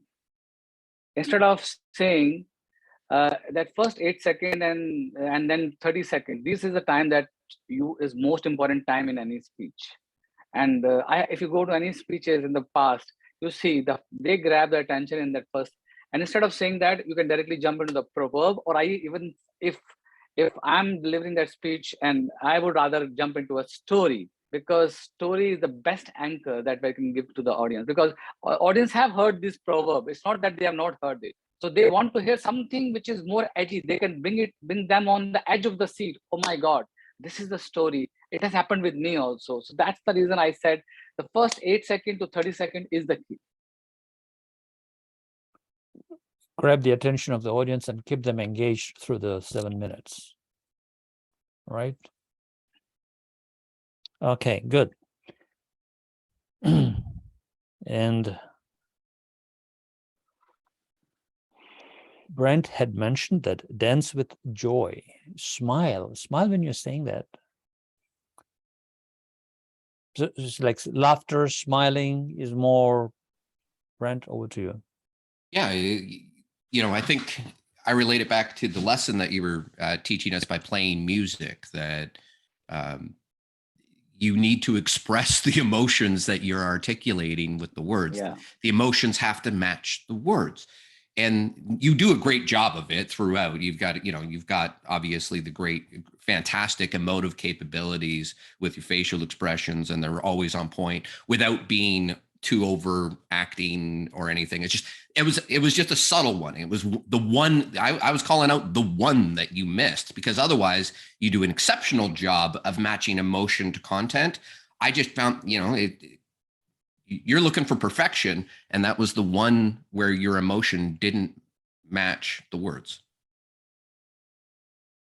Okay, super. So here's the thing, from Fursey's workshop, my takeaway was overall that there's a tune to your speech. It's like a music. There's rhythm, there's tune, it's the tempo, there's pitch, there's timing, the way the music flows and how it's composed. And so having said that, what is the tune of Fursey's speech? What sort of speech is it? Is it a classical, jazz, pop? What do you guys think? Deepak, Brent, anyone? Charlene, Sarfaraz? When he was giving this speech and mentioned the roar, it reminded me Katy Perry's song, "The Roar," the lion roaring. Hear the lion in the jungle tonight. Yes, and you would expect Fursey to come out roaring like a lion. Mawe, whatever that was. Okay, Charlene. I kept thinking it was more like a Neil Diamond song, where it was kind of catchy with, a roar and the dancing of the demons and things like that, and the roar and the dance. Yeah, it felt like a Neil Diamond song, where actually I could have listened to you for a while. I've been to Neil Diamond concerts, followed him for years, and you could just stay in that arena with him forever and never leave, and that would be your whole life. And I was beginning to feel that way with you, that you could, we could talk for hours if we had to. And I thought that was really good. So I would say Neil Diamond. I could listen to Neil Diamond. Yes, definitely. I'm from that era, so. Brent, what did you think? Well, so to the point that both multiple evaluators, but specifically Sahara's, that it was more of a journey. It's a song that started off with like a Tomi classical, deep kind of maybe Wagner or something like that. And then it went into something a little lighty and airy, but telling the story to try to create the lesson, something a little maybe poppy even, while talking about the story with his grandmother. And then it closed with something to me a little inspirational, like a good Beethoven or something like that. Like there were the ups and downs. It was three major different tone differences that I really felt. And I did think that as a whole, while I actually agree that maybe the injection of, those 2 or 3, maybe even 4 additional laughs at some point in time, probably within incorporating the grandmother story, because there's lots of, I think that was the best opportunity for it. But I thought that you did a great job of taking me on a journey through that. And it was 3 different songs to me. Deepak? I think I totally agree with Brent. I was about to say the same thing. Initially it was really kind of when he talked about fear of vulnerability, fear of success, all those things were like kind of, you're rocking the stage as soon as you come on the stage. And then again, he took us to the journey. And so it's a mix of a lot of different kind of music to me. To me, it was like a Beethoven's Fifth Symphony, And it goes, and then, Now, Fursey's background is theater, right? Did you, in some way, is it theatrical the way he's performing his style, like a character actor, who comes on stage and commands the stage, and they're very theatrical, and they're well known because of the way they're sort of on the stage and doing whatever they're doing as a character actor. So, very deliberate control and knowing exactly what he's doing and then commanding that on the stage is my impression. What do you guys think? Deepak? Yeah, I think because I also have done a lot of theater and I could relate to him very well, because his voice, even in presentation, when he was giving the presentation earlier, and when he was not even talked about that he has been into theater, I could see that there's a lot of aspect of theater coming from his way he speaks, the way he stands, the way he moves, the way he goes back. So yes, absolutely right, that he has that. And when you come from theater, then you can really command the stage very strongly. A lot of people ask me also how you use this body language. When you have that theater background, the body language comes automatically. And that's what I see in Fursey's speech, that it's very, it's kind of coming like subconsciously as part of his system. He's not making effort to use that body language. Yeah. So that is very beautiful. And that I think comes from his experience in theater a lot. So it's completely internalized and just coming out because internalized, yeah. Right? It's very, so he doesn't have to, it's not in his head, it's, he's not thinking. Yeah. So a lot of people try to use body language deliberately on the stage, though it's not part of their personality. So that also really hamper their personality on the stage, because what you are like, you cannot be like Darren LaCroix is very different, and Ed Tate is very different, So they're 2 different personalities. Ed Tate cannot be copied Darren LaCroix at all. Right. So you have to be authentic on the stage. Authenticity is really a very important thing, and that's what we see in him, that we can see that authenticity. Let's stick with you for a little while, Deepak. You're absolutely right. For example, when you see a couple of years ago, Ramona, right? She starts with, the boxing, and getting punched, and she's like dancing all over the stage, and it looks very, very dramatic and theatrical, and very dramatic. And most of those speeches, have tended to be like that somewhat. But here, Fursey is like very controlled and like a character actor, and it's totally in command. So what do you think of that sort of Sarfaraz? Yeah, You're muted. I know, just a second. Sure. Okay. I was just looking at, somebody just posted, I think it's our timer, Harry Lou posted that, where if you perform, some people saw that you were performing rather than giving a speech. But lately, it's this, again, the perception has changed. If you are presenting or giving a speech, like you are in a theatrical situation, that's fine, as long as what Toastmaster Deepak said comes natural. If I'm forcing myself like, hey, I'm in a drama or something, that's going to show it. And especially in a speech contest, judges will notice that. Yeah. So it should be. So in case of Fursey's, for example, that's how his style. He knew, when to pause, when to come close to the camera, move away a little bit. So to him, that's natural. And the reason I mentioned that is about 2 weeks or 3 weeks ago, I witnessed a district level speech contest, and one of the speakers, she had a gesture in every sentence, every word, and that was just too much. So somebody probably gave her an evaluation and said, oh, you don't have enough gestures, you need to. So every sentence, if you start gesturing, like, if you had done every row or do this thing, massage each time, that will look unnatural. So as long as what you're doing, performing appears natural to you, it'll be fine. People won't notice that. Thank you. Fursey, your evaluation of the champion last night, she actually sent me a message saying, can you give me feedback? And I did say to her, you are a bit more dramatic, and you did mention that in her speech. It was more dramatic, and she needs to sort of tone in a few places. So that was great, and that's where surprise, I think. And Ramona's speech was over dramatic. I think that she won the contest. For me, that was it.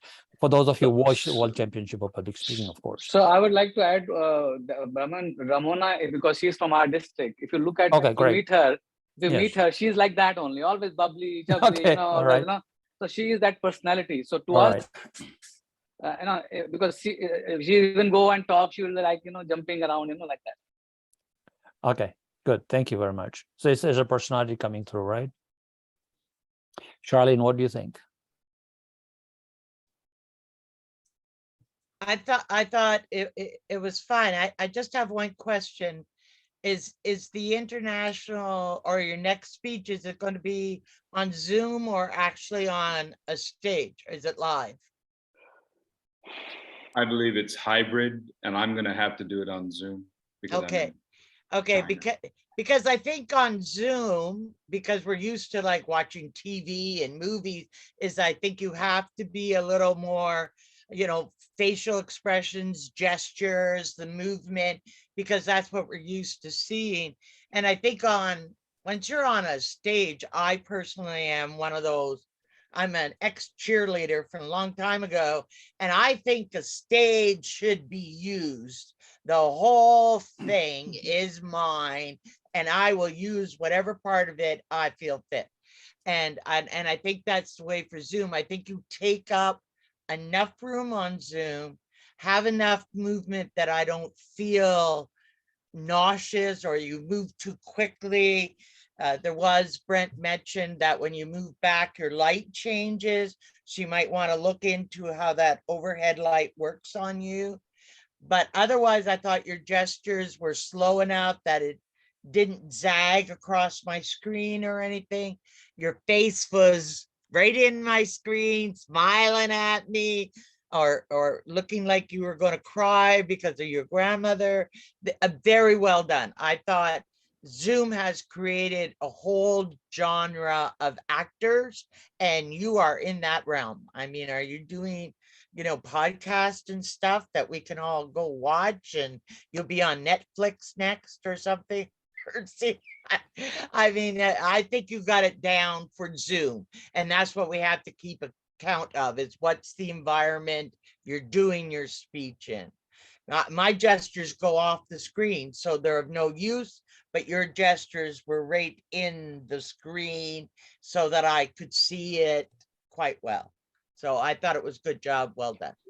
Just for the audience's information, though, to be able to see fully on the screen and to move around a bit, you need a camera that is more wider angle and not your shorter angle. So the camera is very, very important in a contest. That's the technology part. I'm sure Fursey's got that down packed at this stage anyways, I'm sure. So, what you remind me of is, Michael Carr's winning speech, the film, going like that, right? Great gestures, or last year Nitayer, second runner-up, and that was in his semi-final speech, and then he would move to somewhere else, right? When he did that, amazing sort of inventions in speaking on Zoom, or Roger Scissors, the wiper, the car wiper, and all those sort of things. amazing use of course, Zoom and camera, so on. But this year is hybrid, and so we don't know what's going to happen. It's an experiment for Toastmasters International, so we wish Fursey the best there. Now we have some questions. Oh, sorry, Brent, before I forget, then we'll go to the audience's questions. Brent, anything from you? No,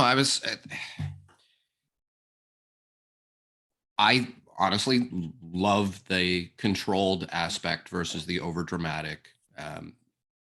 Forgive my critique of some of the past even winners of the internet pantomiming of their speeches with over dramatic delivery of pantomime. I'm not coming to watch the best speaker in the world pantomime.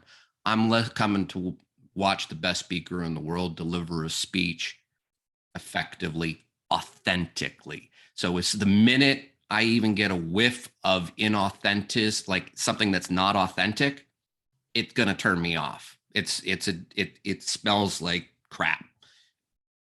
And I already gave you the feedback. The one part at the beginning didn't feel authentic, and that was the only part that I thought, like, that everything else, being authentic to me is what's most important. Thank you, Brent. Let's begin to wrap it up, and we'll go to the audience for a couple of questions. But first, what do you think now from what's all been said here? And I hope it was helpful, or it tweaks something or not. I don't know. So up to you. It all resonates. Over to you.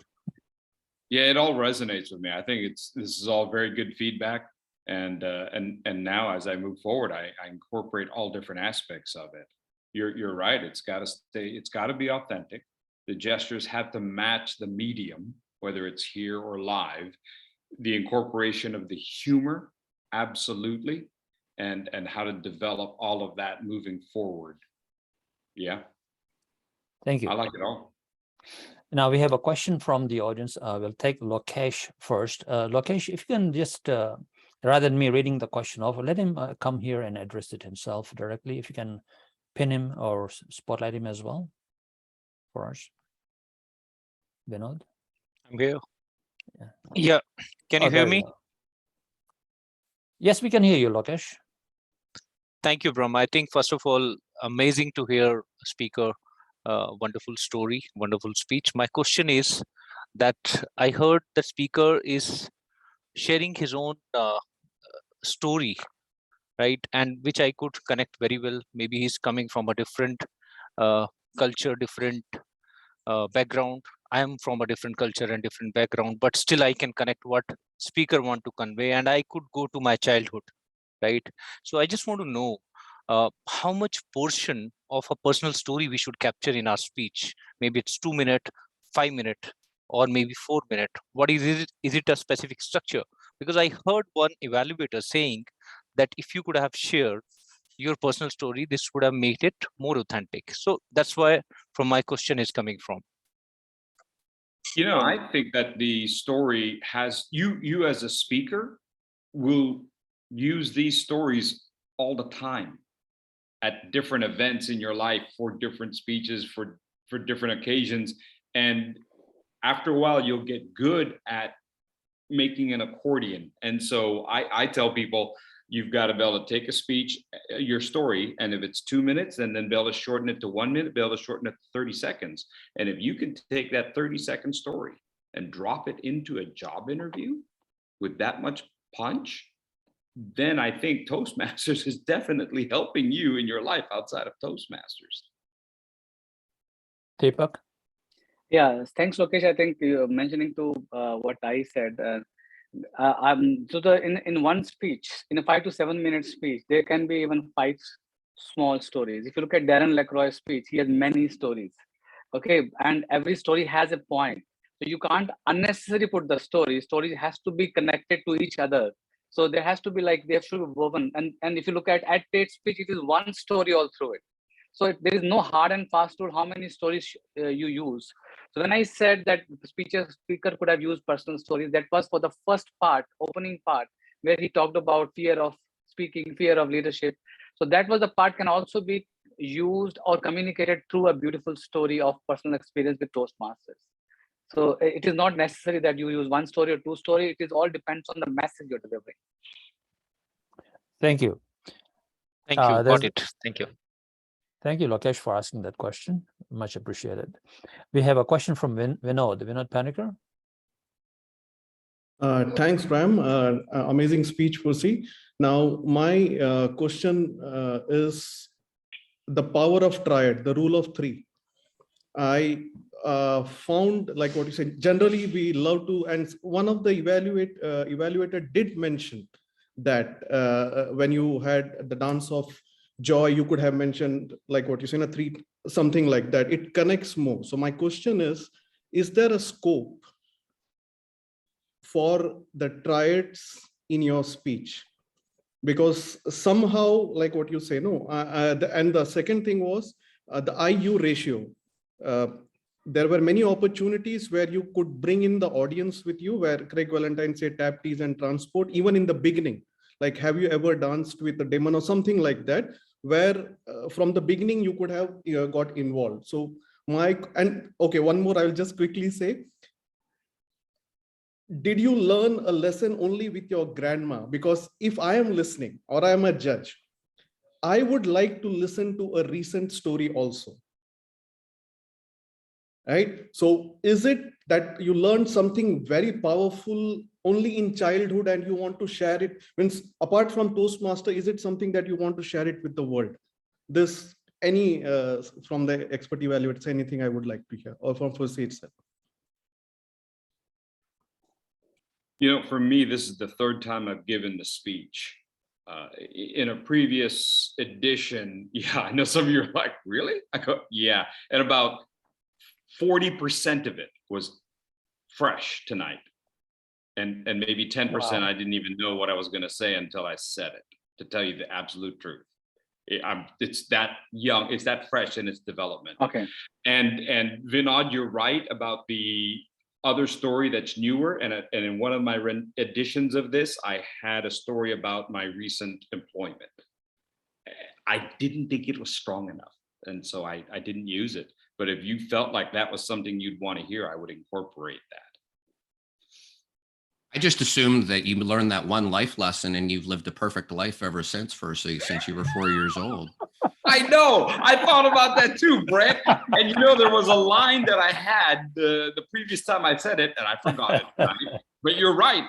The moment I said it, I went, oh man, that's going to sound exactly what you said. But one of the lines I had was that just because you put the demon away doesn't mean he doesn't come back out at night and start again the next day. You know, the idea that these things come back at us, and sometimes they come back at us when we don't see it. Anyway, but so everything you guys are saying is, yeah. I'd like to answer this, the three triads thing that he asked just now. You know, if you look at, I have evaluated Verity Prize speech in a very detailed on my YouTube channel also. And while evaluating, we realized that she has used power of rule of three so many times in the speech. And if you go and listen to her speech, and you will, and very carefully, and you will see at different stages, rule of three has been applied and how impactful it becomes when she uses that. So yes, rule of three can be applied many times in the speech, and it helps making that speech very impactful and strong. Thank you. We have run out of time. It was, I mean, the panels can go on forever. I've run panels and I know time flies so quickly, and we have run out of the time. So I would like to thank, of course, our guests, especially Deepak and Sarfraz from outside of Canada. They're in the States somewhere in Texas. Both of them are in Texas, I believe. We like Texans, right? And of course, Charlene from District 86 Honeymoon Toastmasters Club. She honeymoons every week on Wednesdays, I believe. Brand, our own president here, and also from Guelph Public Speakers. Fursey, thank you so much. Very informative. I learned a lot. I want to be going on that stage at some point in time. That's my next big goal. You know, every year I reinvent myself. This year I reinvented myself with this project, Global Leadership Impact Summit. We'll talk about it later. Ladies and gentlemen, I will hand it over to your Toastmaster of the day, but I want to remind you that there's an election happening at 11:30 at the club level, and we will have to ask our guests that hopefully they liked it, and they'll come back next week, and we'll see you next week at 9:30 a.m. But I'll pass it on to our Toastmaster of the day to conclude, and then we'll do the elections. Back to you, Mariana. Thank you very much, Bram. Excellent discussion, panel discussion. Thank you for leading it for us. Well, we do have a grammarian, which we like to hear her report of the meeting today. So please welcome Sandy and Emdin. Thank you very much, Madam Toastmaster. Fursey, I listened. I was hoping to catch you do something wrong because you are so polished. I didn't catch a thing. However, my goal of 50 uses of the word of the day was a total of 1 used only by you. So congratulations. The one person, I did hear a lot of interesting things, and I'm learning new about the grammarian role as things that kind of catch you.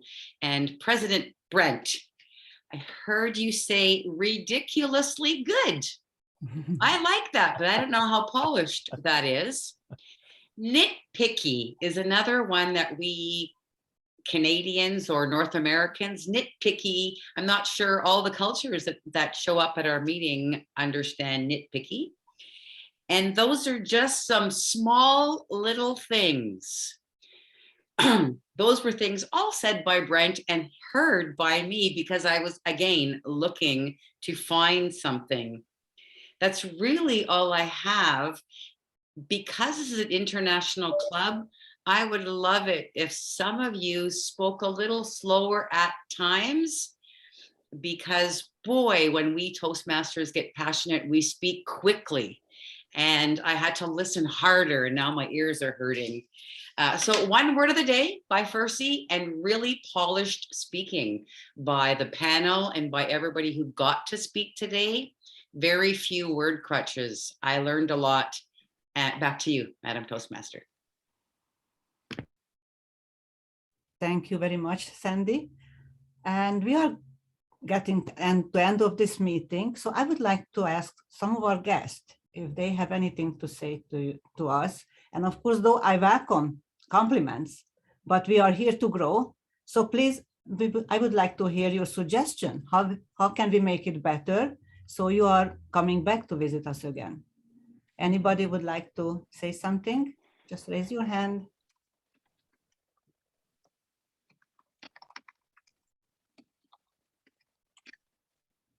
Yes, Fursey. I think at a meeting like this, we should always have food or snacks. I just think. It's a bring your own. We do. I came ready.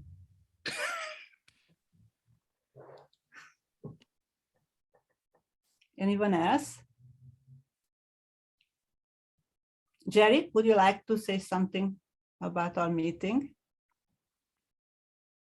Unmute yourself, please.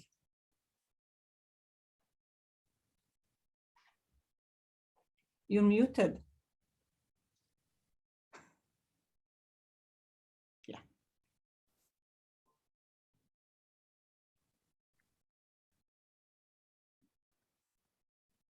Sorry, Jerry, your microphone doesn't seem to be enabled. All right.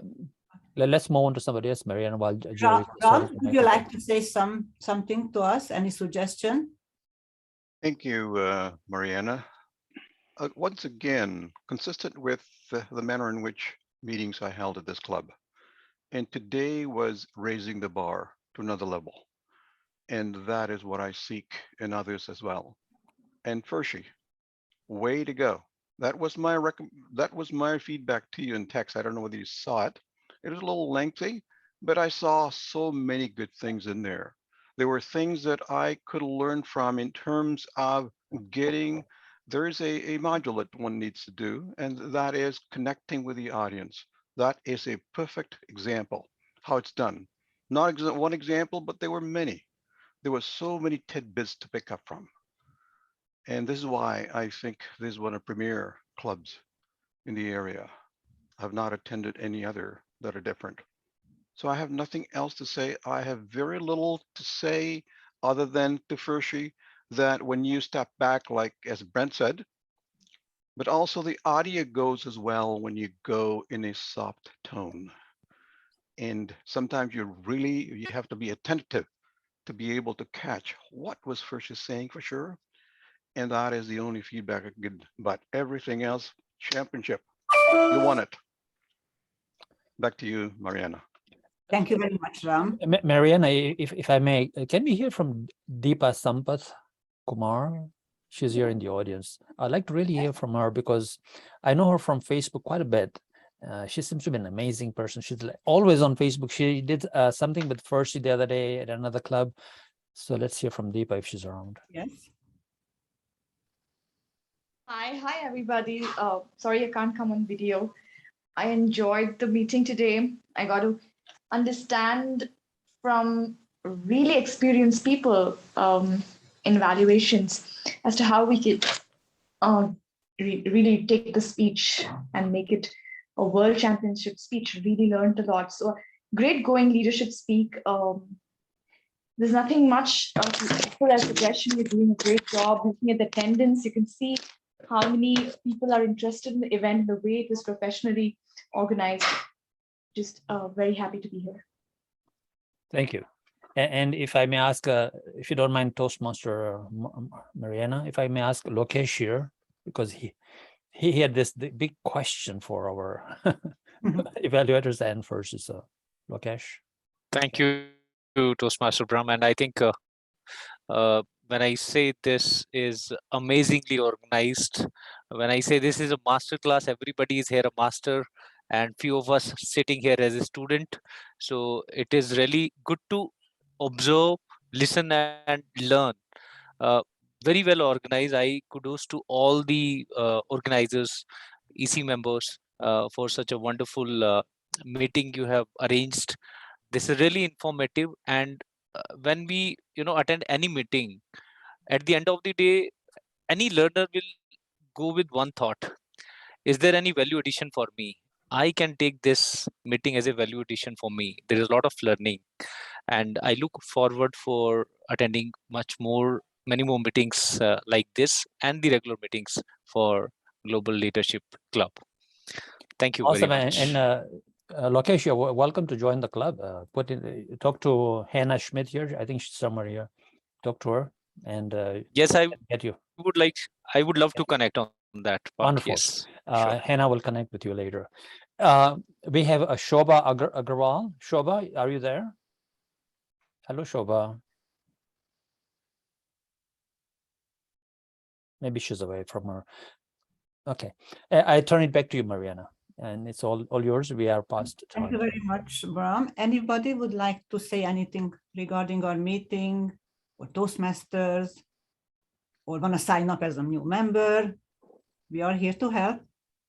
And Arita, yes. Arita found us on Facebook, and she's from India as well at the bottom. Maybe she'd like to say something. Good morning. Good morning. Good morning, Toastmasters, the great leaders here. In fact, the first portion of the meeting,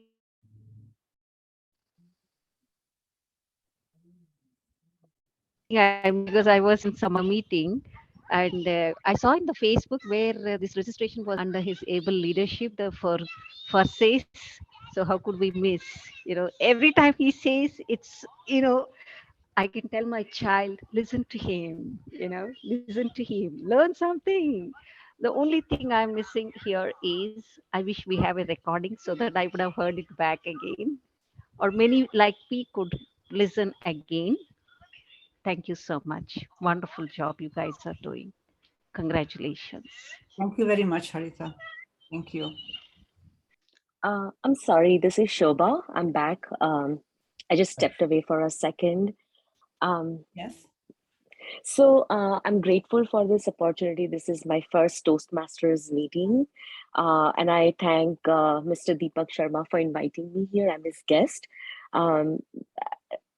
I've never attended a Toastmasters, so I'm still trying to get my, head wrapped around this, what this is about, but this is very constructive and holistic feedback that people give, and their perception of, how they look at one's speech, and look at the capabilities of the person speaking, and bring their perspective into it. So I'm really honored to be here, and I look forward to actually being a part of Toastmasters. Thank you, everyone, for having me here. Thank you very much. Anybody else would like to say something? Any other comments? Peggy? Oh, no. Okay. All right. So in that case, I'm closing this meeting. Done. Thank you very much for everyone attending. And now I would invite Vinod to help us to the interim election. And yeah, before we ask Vinod to come over, if you'd ask our guests to sort of, we'll see them next week. This session is now getting into the elections. So this meeting is adjourned and we're moving into the election. So we'll see our guests next week. Please do visit us again. Thank you so much. Good day to everyone. And thanks for having me. Thank you, everyone.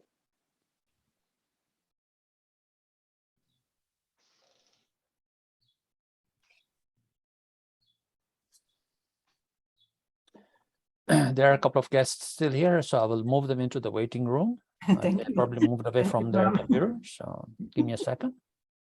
Let them have a mini vacation there. I feel like the parents, after the kids have left the party, were like, oh my gosh, now. Thank you very much, Fursey. Excellent job. I really enjoyed and thank you. Because you do have to put yourself out there and take all the suggestions. Let's have a quick check. It's only the members here now, I believe. Everybody have a look around the screen. Do you see anybody? Yes, Ram. Yeah. Ram, we'll see you next week, Ram. Trying to sneak in. Once again, my friend Brum. What's the question I didn't hear with all the giggling going on, and with Hershey's smile there? So we will see you next week because we're about to do a club elections and it's only meant for the members. So okay. Oh, all right. we will. Please do come back next week. Yes, sure. Absolutely. Okay. We'll see you then. Talk to you and soon. of course, Hannah will be in contact with you as well. So okay. Thanks, Ram. Okay. Welcome. See you next week. See you next week. All right. Tony, Mr. Parliamentarian, and Vinod, all yours. Well, Vinod, I invite you to proceed. And if you need me, I'm here. Thank you very much, Tony. Good morning, everyone. Don't start dancing with your demons because it's already 2 hours. Many of you would be feeling like that. But be sure that this is something very, very, very important. And whenever there is a vacancy, we need to fill it as early as possible. So first, I would like to confirm whether our secretary is there. I would need a help of our current secretary, and that is Scarlett. Who can help? Scarlett. Scarlett. Yes, Scarlett. Thank you very much, Scarlett. So we have our secretary, and so let me go through this pretty quickly what it is.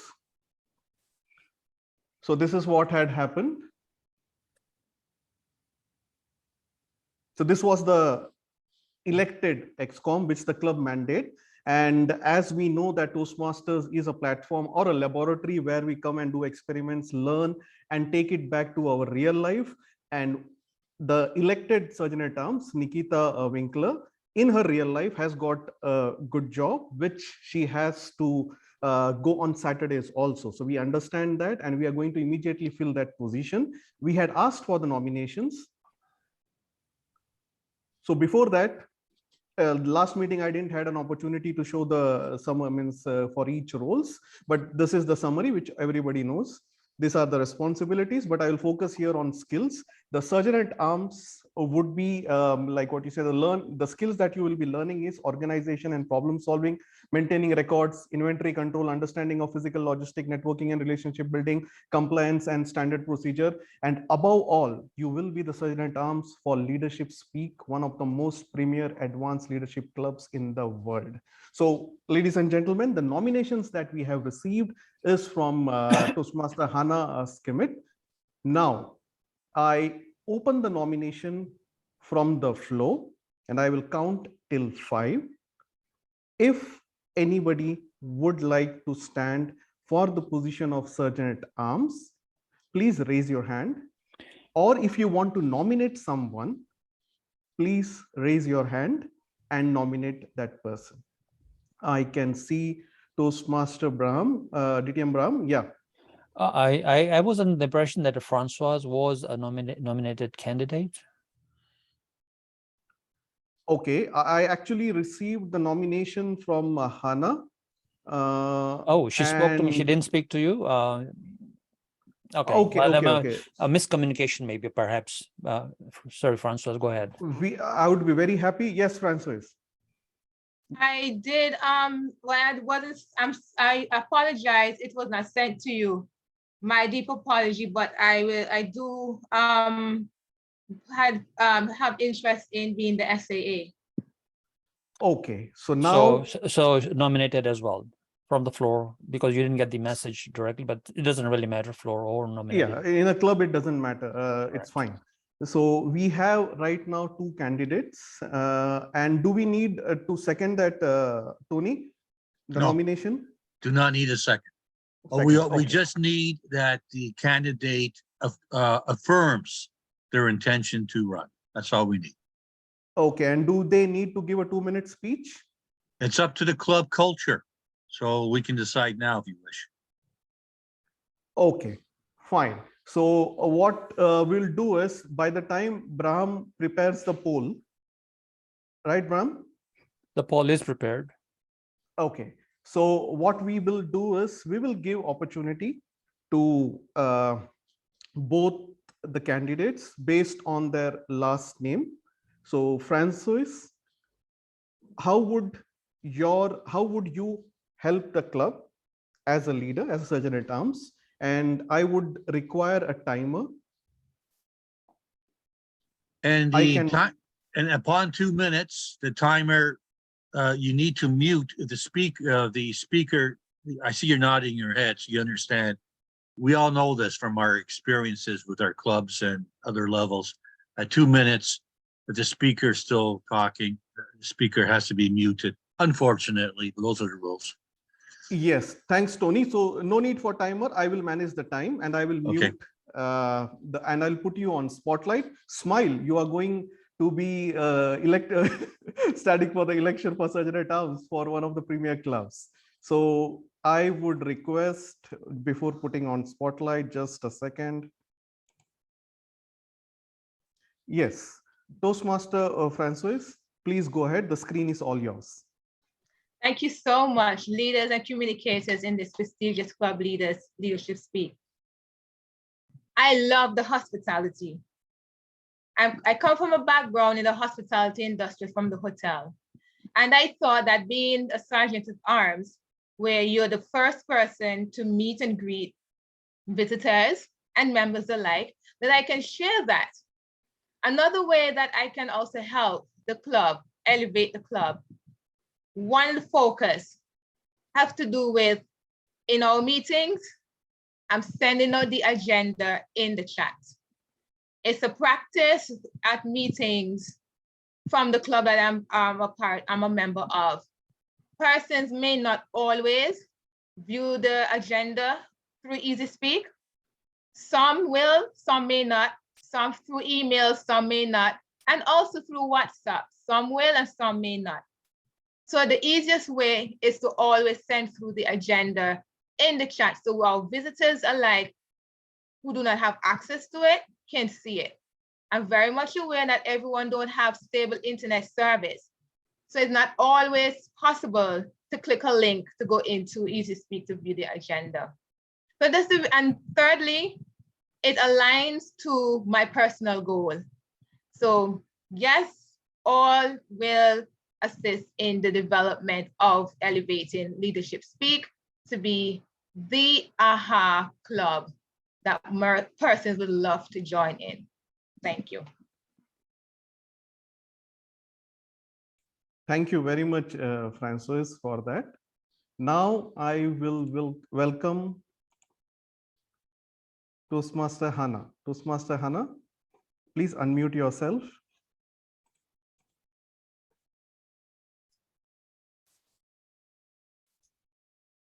Yes, the screen is yours, ma'am. Mr. Chair, thank you very much for giving me the opportunity to introduce myself to the club and its members. I'm Hannah Schmidt, born and bred in Namibia, southwest coast of Africa. As I have joined Toastmasters 11 years ago in my home club called Tarantal, Afrikaans for guinea fowl, where I have achieved my DTM in the legacy way. I've been Zoom hopping since 2020 all over the globe, giving speeches or presenting speeches, participating in table topics, evaluations, and serving in various roles as timer, general evaluator, and ARC counter. I have served as secretary, vice president education, vice president membership, and area director in the legacy way. And I'm now completing my term as treasurer and vice president membership in other clubs. The one role that I have not yet entered into is the one of SAA, but it sounds to be very interesting. I have learned a lot through the education that I got from Nikita, and I really look forward to be of service to Leadership Speak or leading Leadership Speak Toastmasters with the same diligence and pivot that I have served in my other clubs. Mr. Chair. Thank you very much, Hannah. Now, ladies and gentlemen, we have two leaders who have stepped up to take this position. First of all, thank you very much to both of you. Yes, Tony. Oh, forgive me for being negligent. We have to do a quorum check. How many members in our club? You know, in good standing. How many do we have in good standing? 20, Bram? 22 in good standing. 14. We have four. So we have 14 here. So therefore we have quorum. Okay. Thank you. Sorry. Thank you, Tony. Thank you. Thank you. I actually, like what you said, I had done that because we check for active members, I believe, not the exact members. So generally the active membership in our club from last few meetings have been 16 to 18. 51% of that is there. I was 100% sure, but thank you for bringing that up, Tony. Thank you very much. Thank you. Okay, so what we will be doing is we will be putting up the poll, and I can see I am the only host, so I would be the tiebreaker, I believe, because the host cannot vote, right, Bram? Yeah. Yes. You are the chair. You are the chair, so you can be the tiebreaker. Okay. No matter what, the host doesn't matter. You're the chair. Thank you. Thank you, Tony. So now the polls will be up. Please. Bram, 3, 2, 1. And both the candidates can smile. Leaders, we need both of you. You're the host, Vinod. You have to launch the poll. Bram cannot. Oh, yeah. Just a second.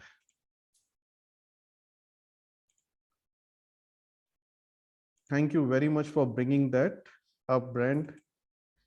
And yes, is the poll visible? It is, sir. Yeah, yes.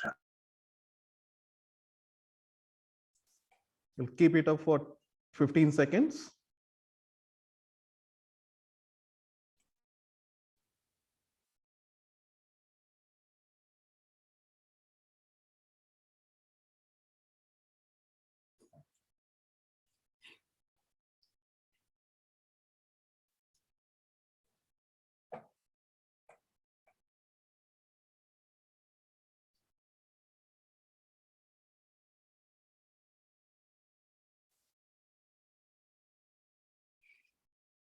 I believe we have all the 13 votes, and the result of the election is we have our new Sergeant at Arms, Hannah Smith.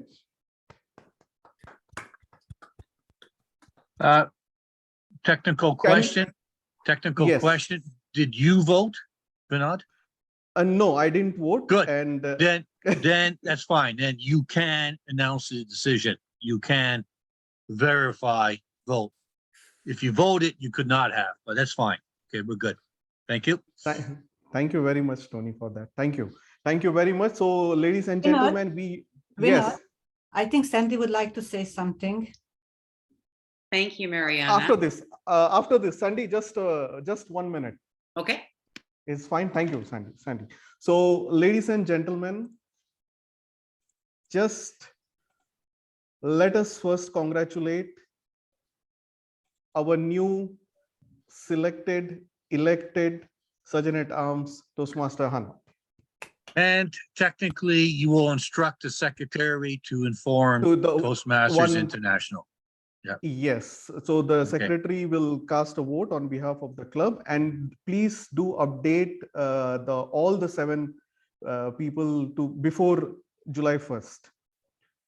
Right, Tony? As quick as possible, yes. And then you will arrange for us to do the induction ceremony, at the club's convenience. Yeah, the induction ceremony, as well as you have to attend the club officers training so that we get that distinguished club point. Yeah, yeah. I mean, we're an Thank advanced you. club. We know these things, right? We're an advanced club. So I'm sorry to kind of remind you of tedious things. Thank you And very now much. you Thank conclude. Now, of course, here I go again. Let's give a big round of applause, everyone. You're going to conclude the election, right?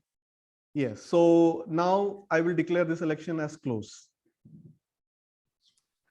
Thank you. Thank you. Thank you very much for putting the confidence in me.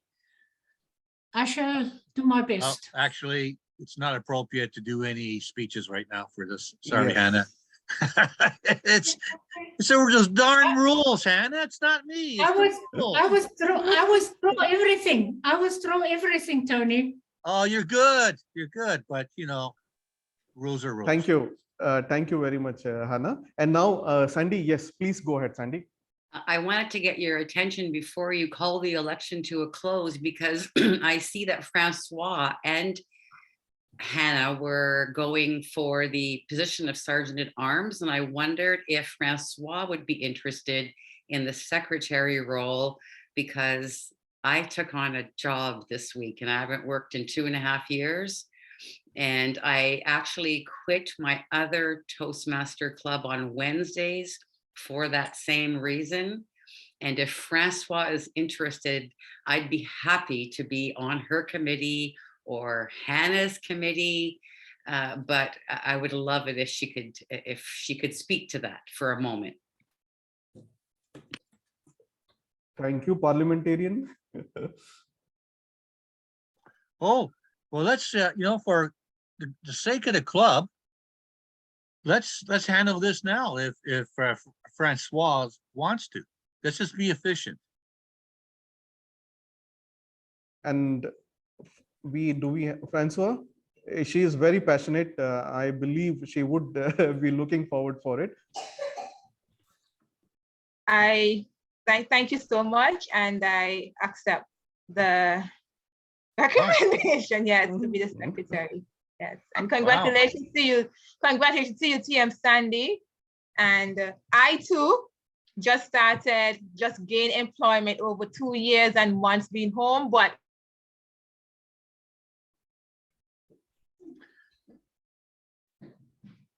you froze up, Francois, but no, the suspense cliffhanger. But you did accept. And it sounds like we got some great success stories, don't we?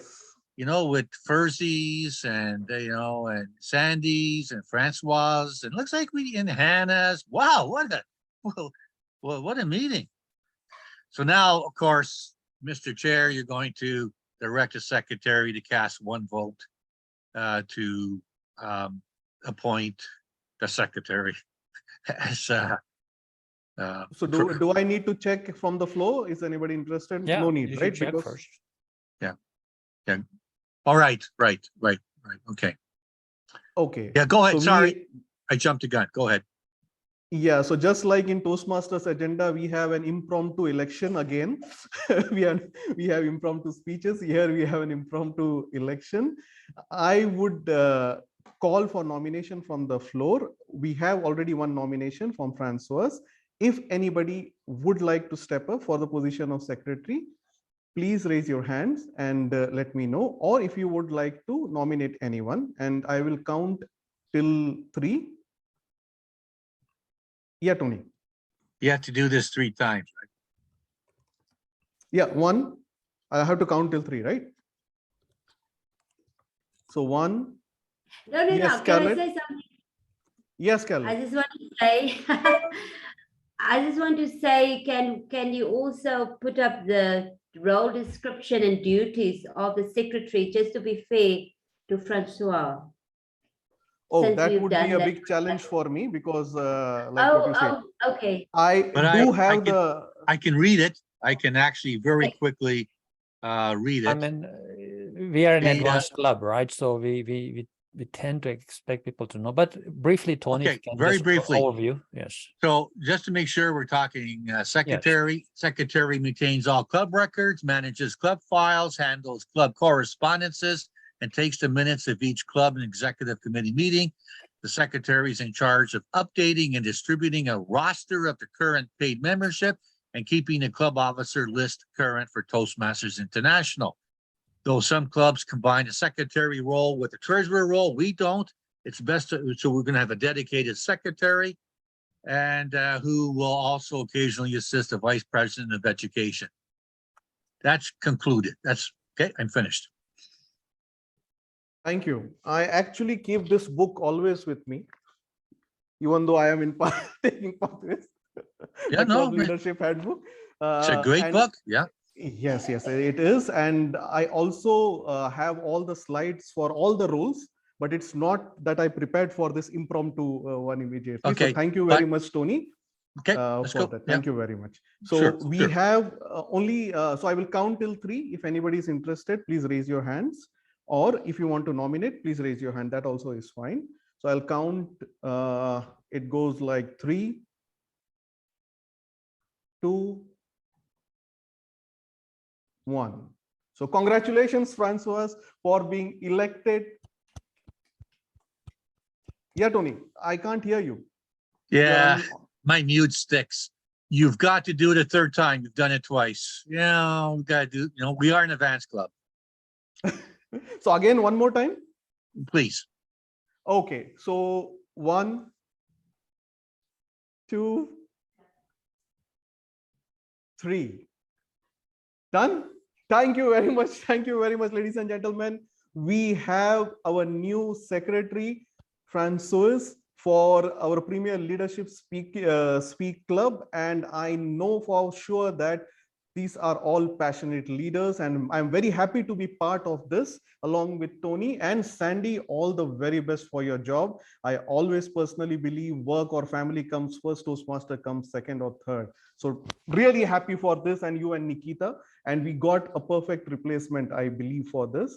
And the secretary, Scarlett, can you please cast one vote? And we need to update this on the website, going to Club Central and clicking on the 2nd tab and updating this, and we can send it to Toastmasters so that our club is like the recent records have been updated with Toastmasters International. So I thank Scarlett for helping and being part of this, and Tony and all members, each one of you. Thank you very much.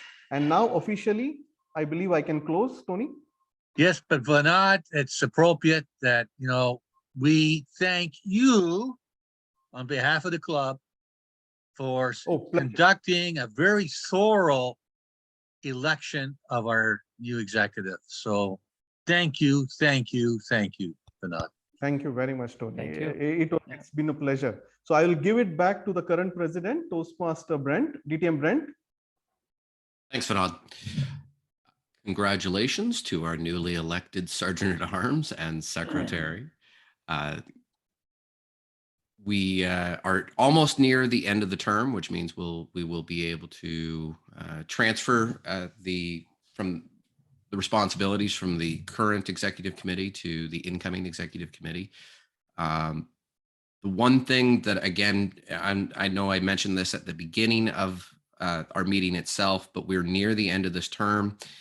If you have completed any Pathways projects, but you have not yet actually completed them in Pathways and submitted for the completion, I'm calling upon you to do so today.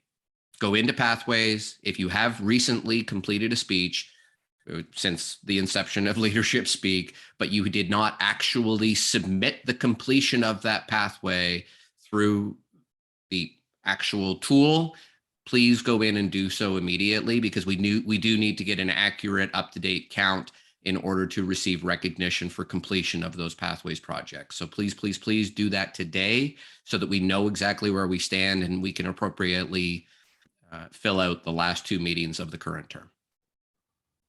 But again, I'll just close on the note.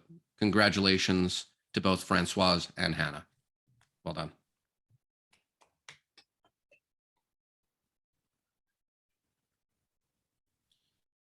And on that note, this part of our meeting is officially adjourned as well. All right, folks. Time to enjoy the rest of your weekend. All Yeah. right, let's rock. Officers training. Thank you.